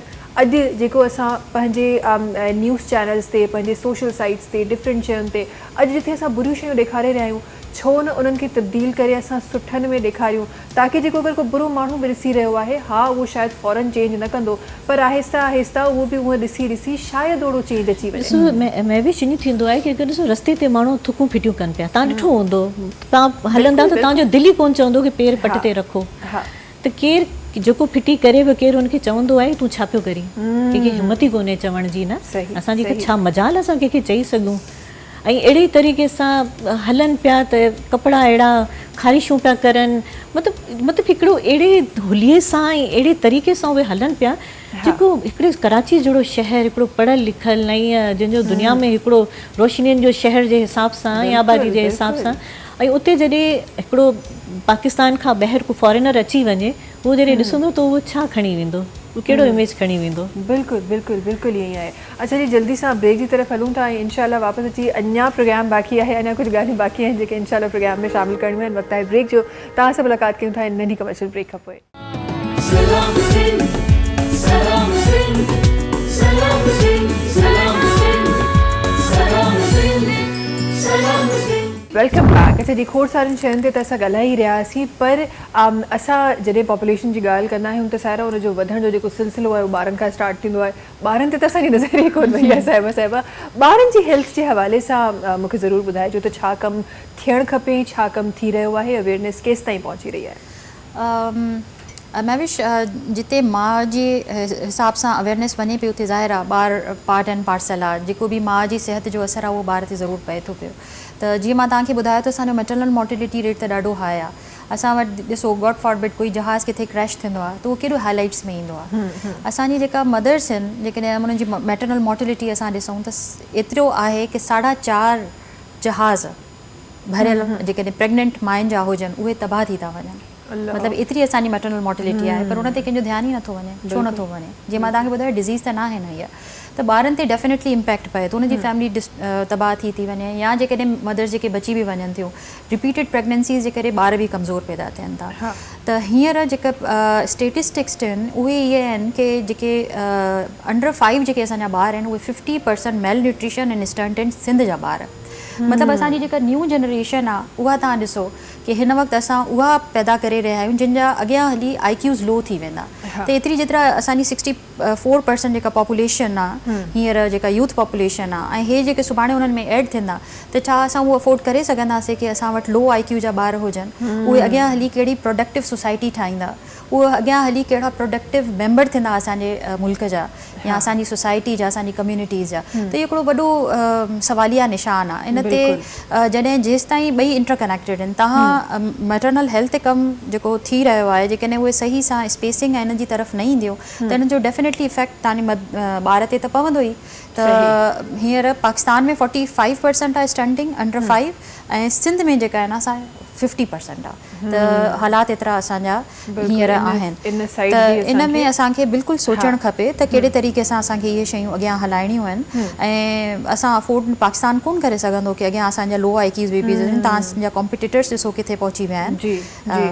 त हेल्थ जो असांखे इन सां गॾु बजट वधाइणो बि पवंदो, असांखे डोनर सां गॾिजी कमु बि करिणो पवंदो, प्लस में असांखे मल्टी प्रॉन्ग अप्रोच करणी पवंदी, मतिलबु डिफरेंट असांखे उन्हनि शयुनि ते कमु करिणो पवंदो, जंहिंमें तव्हांजी यूथ पॉपुलेशन जी, जीअं मां ॿुधायो त अवेयरनेस ॾाढी इंपॉर्टेंट आहे। एटीट्यूड्स चेंज करणा पवंदा, बिहेवियर्स चेंज करणा पवंदा। जेसि ताईं इहे चेंज न थींदा तेसि ताईं कोई बि चेंज अचणु ॾाढी मुश्किल आहे। इहा त ॾाढी इंपॉर्टेंट ॻाल्हि कई। प्रोग्राम जे ज़ाहिर आख़िरी हिसे में बि असां आहियूं, इहो इलाही ज़रूरी आहे त असां डिपार्टमेंट्स खे ब्लेम कंदा आहियूं। हा, उहे रिस्पॉन्सिबल ज़रूरु आहिनि, उन्हनि जो कमु ज़रूरु आहे, पर जेसि ताईं इंडिविजुअली असां चेंज कोन कंदासीं तेसि ताईं मुआशरे में कॾहिं चेंज नथो अची सघे, बहितरी नथी अची सघे। ऐं हींअर ताईं त उहो टाइम हो जेसि ताईं असां चयो पिए त ठीकु आहे थी वेंदो, पर हिन वक़्तु असां वक़्त जी उन सतह ते आहियूं जिथे अगरि असां चेंज न थियासीं त पोइ अॻियां शायदि चवंदा आहिनि पानी सर से ऊपर चला जाएगा, त अॻियां शायदि उहो असांखे ख़ुदा न ख़ास्ता वक़्तु न ॾिसणो पए। सो अखि हींअर ई खोलणी पवंदी। अच्छा जी, प्रोग्राम जो इख़्तिताम आहे ऐं कुझु ॻाल्हियूं जेके मां ज़रूरु शामिलु करणु चाहियां थी। तव्हां पंहिंजी फील्ड में माशाल्लाह ॾाढो ज़बरदस्त तरीक़े सां कमु करे रहिया आहियो, तव्हांजो डिपार्टमेंट सुठो कमु करे रहियो आहे। तव्हां माशाल्लाह सां जॾहिं बि नज़र ईंदा आहियो ॾाढो ख़ूबसूरत तरीक़े सां नज़र ईंदा आहियो। तव्हां ॿिन्ही खे अगरि टेक्नोलॉजी जो को पावर मिली वञे, तव्हां ॿिन्ही खे टेक्नोलॉजी जो को जेतिरी बि दुनिया में जेतिरी टेक्नोलॉजी आहे उहा सॼी पावर तव्हांखे ॾिनी वञे, तव्हांखे छा थो लॻे त पाकिस्तान में टेक्नोलॉजी जे कहिड़े उन गैजेट जी ज़रूरत आहे तव्हांजी फील्ड में? ॾिसो, टेक्नोलॉजी हींअर सिर्फ़ु पाकिस्तान जी ज़रूरत कोन्हे, पूरी दुनिया जी ज़रूरत आहे। पूरी दुनिया खे हुन तब्दील करे छॾियो आहे। अगरि मूंखे पावर मिलियो अगरि टेक्नोलॉजी जो, मूंखे कीअं पॉज़िटिव इन जो इस्तेमालु करिणो आहे, ऐं त इहो ई चवंदसि कि टेक्नोलॉजी एतिरी रिज़र्व हुजे उनखे इंसाननि जी जेके एक्टिविटीज़ आहिनि उहे ख़तमु न थियनि। जेके इंसान जा पंहिंजे कमु करण जा आहिनि, जी दिमाग़ सां सोचण जो आहे कि असां चैट GPT में विझी था छॾियूं या गूगल सर्च करियूं था, पंहिंजो दिमाग़ नथा हलायूं, तंहिंसां असांजो दिमाग़ वीक पियो थिए, असांजी यादाश्त त कमज़ोर थिए पई, पर प्लस असां सिखिया न पिया वठी सघूं। ऐं हथ सां जेके कमु असांजा करण जा आहिनि उहे हथ सां ई करणु घुरिजे, न त सॼो असां कुझु सिस्टम में विझी उहे करियूं। रोबोट्स अची विया आहिनि, हाणे उहे एतिरा मार्केट्स में अचणु शुरू थी विया आहिनि कि हाणे माण्हू जेके आहिनि, जेके अफोर्ड करे सघंदा, जेके न बि करे सघंदा, त नंढा मुंडा रोबोट वठी उन्हनि खां कमु हलाईंदा। पोइ हाणे इंसानु छा कंदो? उहो वेठो हूंदो, पंहिंजी सिहत पे ख़राबु कंदो। टेक्नोलॉजी ते तव्हां ब्रेक ऐं टेक्नोलॉजी खे पॉज़िटिव इस्तेमालु कंदसि, जिते ज़रूरत हुजे उते हुजे कि इंसान खे हलाए कि भई हाणे तूं उथ, उहो बि ऑर्डर करे कि हाणे तूं वॉक कर, हाणे तूं हीउ कमु कर, ऐं हिन कम खे अहिड़े तरीक़े सां कर, अहिड़े तरीक़े सां टेक्नोलॉजी हुजे। पंहिंजी फील्ड में होस्टिंग में कहिड़ो होस्टिंग में ॾिसो, अगरि टेक्नोलॉजी आहे त उहो इंफॉर्मेशन त असांखे मिले पई जेकी असांखे हासिलु करणु घुरिजे। हाणे अगरि तव्हां चओ था त कहिड़ी, असां त फेसबुक ते लाइव बि अची विया आहियूं, ऐं रेडियो जा माण्हू कॾहिं नज़र कोन ईंदा हुआ, ख़बर ई कोन हूंदी, क्यूरियोसिटी में हूंदा हुआ कि कहिड़े क़िस्म जा आहिनि, हाणे त उहे बि नज़र अचनि था। त उहा तब्दीली जेके असां सोची पे कि टेक्नोलॉजी में अचण में, उहा त अची वई आहे। हाणे इन में त को आहे कोन के आहे, तव्हां सैटिस्फाइड आहियो जेतिरी टेक्नोलॉजी असांखे मिली आहे असांजी फील्ड, लेकिन जो पॉज़िटिव इस्तेमालु मैं विश असांजे मुल्क पाकिस्तान खे जेको न हिकु सुठनि नौजवाननि जी ज़रूरत आहे। त हाणे हीअ टेक्नोलॉजी अगरि असां नौजवाननि जे मथां फोकस करे उन्हनि खे सही तरीक़े सां ट्रेन करे, कि खाम खां वक़्तु ज़ाया कनि पिया ऐं पंहिंजे स्किल्स खे ऐं टैलेंट खे सही इस्तेमालु न पिया कनि। कुझु अहिड़ा सिखिया सेंटर हुकूमत खे खपे कि उहो खोलनि कि जिते पंहिंजा नौजवान, जंहिंमें बि उन में कहिड़े बि क़िस्म जा स्किल्स आहिनि, टैलेंट आहे, उनखे उते वधीक पंहिंजे पाण खे शाइन करे, दुनिया में पंहिंजे पाण खे रिप्रेज़ेंट करे। रांदुनि में असां ॾाढा पुठियां आहियूं, त उहो इन टेक्नोलॉजी खे इस्तेमालु करे पंहिंजो पाण खे उतां, जीअं हिकिड़ी ट्रेनिंग माण्हू हिकिड़े ट्रेनर खां वठंदो आहे, त उहो इन टेक्नोलॉजी मां ट्रेनिंग वठी सघे थो। असां बि इलाही पॉइंट्स खणंदा आहियूं, सिखंदा आहियूं, त रांदुनि में अॻियां वञणु घुरिजे। या का अहिड़ी शइ इन्वेंट करे थो, को अहिड़ी शइ हुनजे ज़हन में आहे त उन खां मदद वठी टेक्नोलॉजी खां कि उहो अहिड़ी शइ ठाहे करे मार्केट में आणे। ॾिसो न, हाणे सफ़र आसान थी विया। पहिरीं माण्हू पंधु कंदो हुओ, पोइ घोड़ा आया, पोइ ऊठ आया, पोइ वरी पयो आयो, त उन सां पोइ वरी गाॾियूं आयूं, पोइ रेलगाॾियूं आयूं, पोइ जहाज़ अची विया। हाणे थी सघे थो, असांजा नौजवान चवंदा आहिनि ज़रा नम हो मटी, ये बड़ी ज़रख़ेज़ है, त थोरो उन्हनि ते माण्हू अगरि कमु करे त थी सघे थो अहिड़ी चिप ठाहे वठनि जेको माण्हू बॉडी में लॻाए, जिते वञिणो हुजे ते हली वञे। त अलाह साईं, ॾिसो इंसाननि खां ई कमु कराए थो, पोइ वाई नॉट पाकिस्तान? त उहो पाकिस्तान खां हुजे न, की बजाए ॿियनि। ॾिसो मुस्लमान जेके न उन इब्तिदा कई, उहो कीमियादान यानी केमिस्ट बि आहिनि, त फिज़िक्स में बि अॻियां हुआ, त न्यूमरोलॉजिस्ट बि हुआ, त आर्कियोलॉजिस्ट बि हुआ, त आर्कियोलॉजिस्ट बि हुआ, सभु हुआ, मैथमेटिशियन की हर शइ में उहे अॻियां हुआ। लेकिन हाणे ॾिसो, उहे मुस्लमान जेके आहिनि न, उन्हनि सॼी इहे ईजादात ऐं जेके माण्हू उन ते ऑब्ज़र्वेशन कंदो आहे, तहक़ीक़ कंदो आहे, सभु ख़तमु थी वियूं आहिनि। हाणे इहो सॼो हली वियो आहे वेस्ट में। त हाणे अगरि असां अॼु बि पंहिंजो पाण खे 700 सालनि ताईं हुकूमत हली आहे मुस्लमाननि जी, ऐं जेके असां किरिया आहियूं त वरी असां मथे थिया कोन आहियूं। त हाणे असांखे वरी जेके हो कनि पिया क़ुर मां सिखी करे, जेको अलाह ताला ॿुधायो आहे, सभु उन मां कढी, उहे चंडनि ताईं पहुता आहिनि, कहकशाउनि ताईं पहुता आहिनि, ज़मीन समंदर जे तह ताईं हली विया आहिनि। त पाकिस्तान जा नौजवान बि ॾाढा होशियार ऐं ज़हीन आहिनि, बेशक, बसि बेशक उन्हनि खे ईअं। थोरी सी तवजह मिले।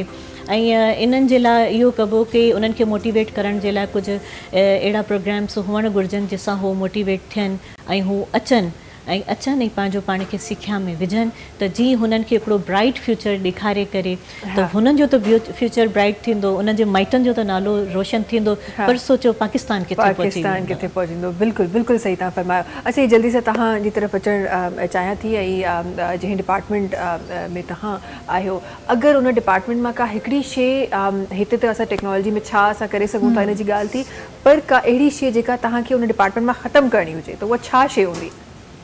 का कहिड़ी ॻाल्हि हूंदी जेका न वणंदी हूंदी, का कहिड़ी शइ हूंदी? एज सच त ईअं न आहे, काफ़ी असांजो जेको कमु आहे उहो स्मूथ ऐं उन हिसाब सां हली रहियो आहे, टारगेटेड हली रहियो आहे।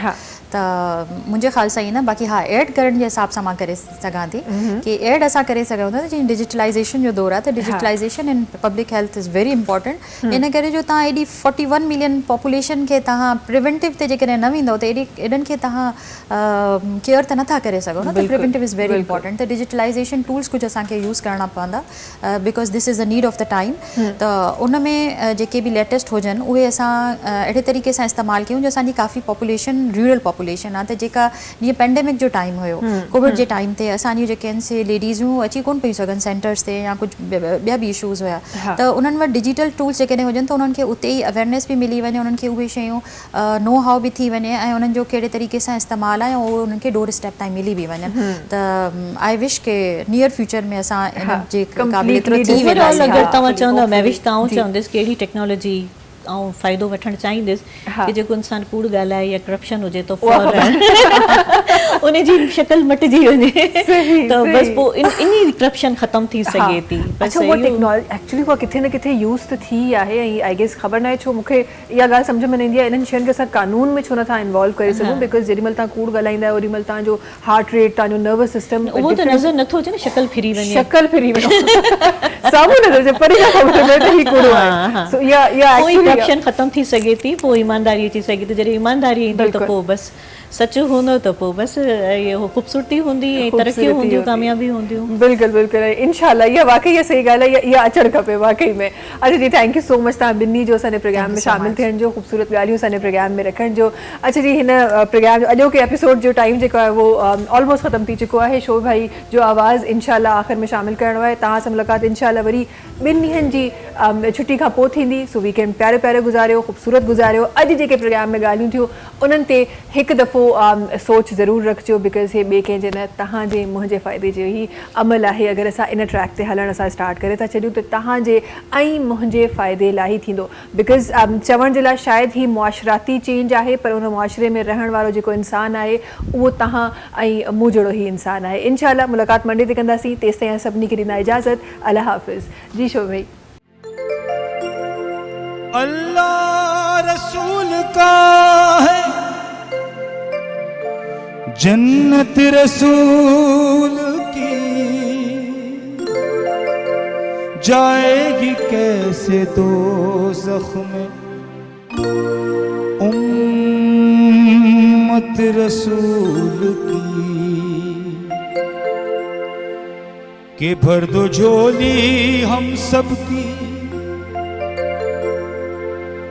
भर दो झोली मेरी या मोहम्मद, लौट कर मैं ना जाऊंगा खाली।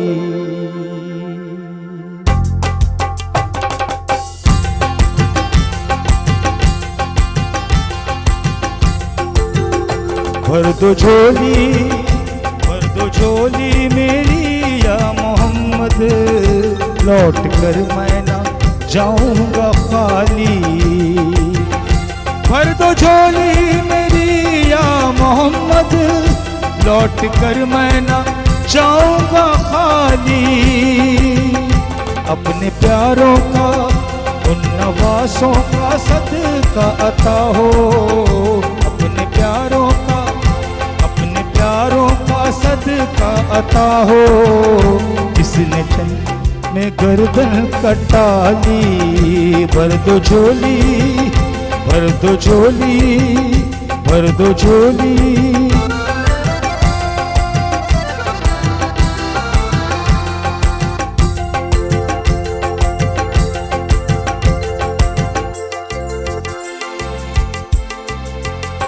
हक से पाई वो शाने करीमी, मरहबा दोनों आलम के वाली। हाँ हाँ,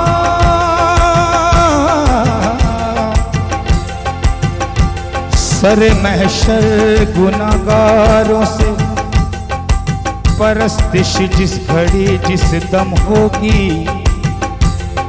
यकीनन हर बशर को अपनी पड़ी होगी। सभी को आस,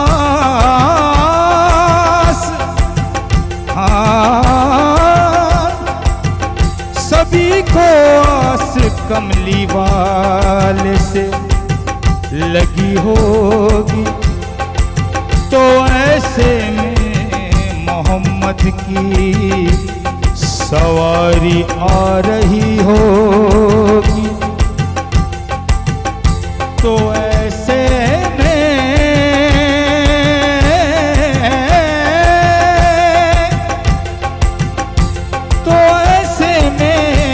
मोहम्मद की सवारी आ रही होगी। पुकारेगा ज़माना उस घड़ी दर्द के मारो, ना घबराओ गुनाहगारो, ना घबराओ गुनाहगारो, भर दो झोली। हक से पाई वो शाने करीमी, मरहबा दोनों आलम के वाली। उसकी किस्मत का चमका सितारा, उसकी किस्मत का चमका सितारा, कि जिस पे नजरे करम तुमने डाली। भर दो झोली, भर दो झोली मेरी या मोहम्मद, लौट कर मैं ना जाऊंगा खाली। आशिके मुस्तफा की अज़ा में, जब घराने रसूल का जिक्र करते हैं तो असहाबे किराम का भी ज़रूर करना बहुत ज़रूरी है, क्योंकि उसमें हज़रत अब्दुल्ला बिन असाबी हैं, हज़रत बिलाल हब्शी जो उनकी अज़ान मुकर्रर थी, ये उनका वाक़या है। हज़रत बिलाल हब्शी रहमतुल्लाह अलैह। आशिके मुस्तफा की अज़ा में अल्लाह अल्लाह कितना असर था, या मुस्तफा अज़ान गलत देते हैं बिलाल, कहिए हजूर आपका इसमें क्या ख्याल। या मुस्तफा अज़ान गलत देते हैं बिलाल, कहिए हजूर आपका इसमें है क्या ख्याल। फरमाया मुस्तफा ने अगर बात सच है ये, वक्ते फजर की आज अज़ान और कोई दे।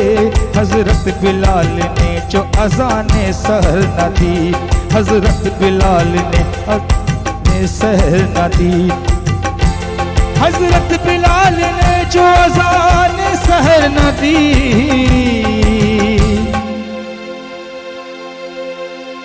कुदरत खुदा की देखो ना मतलब सहर हुई, कुदरत खुदा की देखो ना मतलब सहर हुई।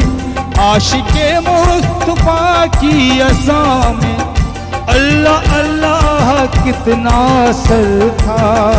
अर्श वाले भी सुनते थे जिसको, अर्श वाले भी सुनते थे जिसको।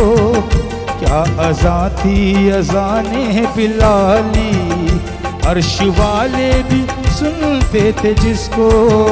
क्या अज़ा थी अज़ाने बिलाली। भर दो झोली मेरी या मोहम्मद, लौट कर मैं ना जाऊंगा खाली। भर दो झोली मेरी या मोहम्मद, लौट कर मैं ना जाऊंगा खाली। Subscribe tayo असांजो official YouTube channel Sindh TV HD ऐं वधीक अपडेट लाइ बेल आइकन खे क्लिक करियो।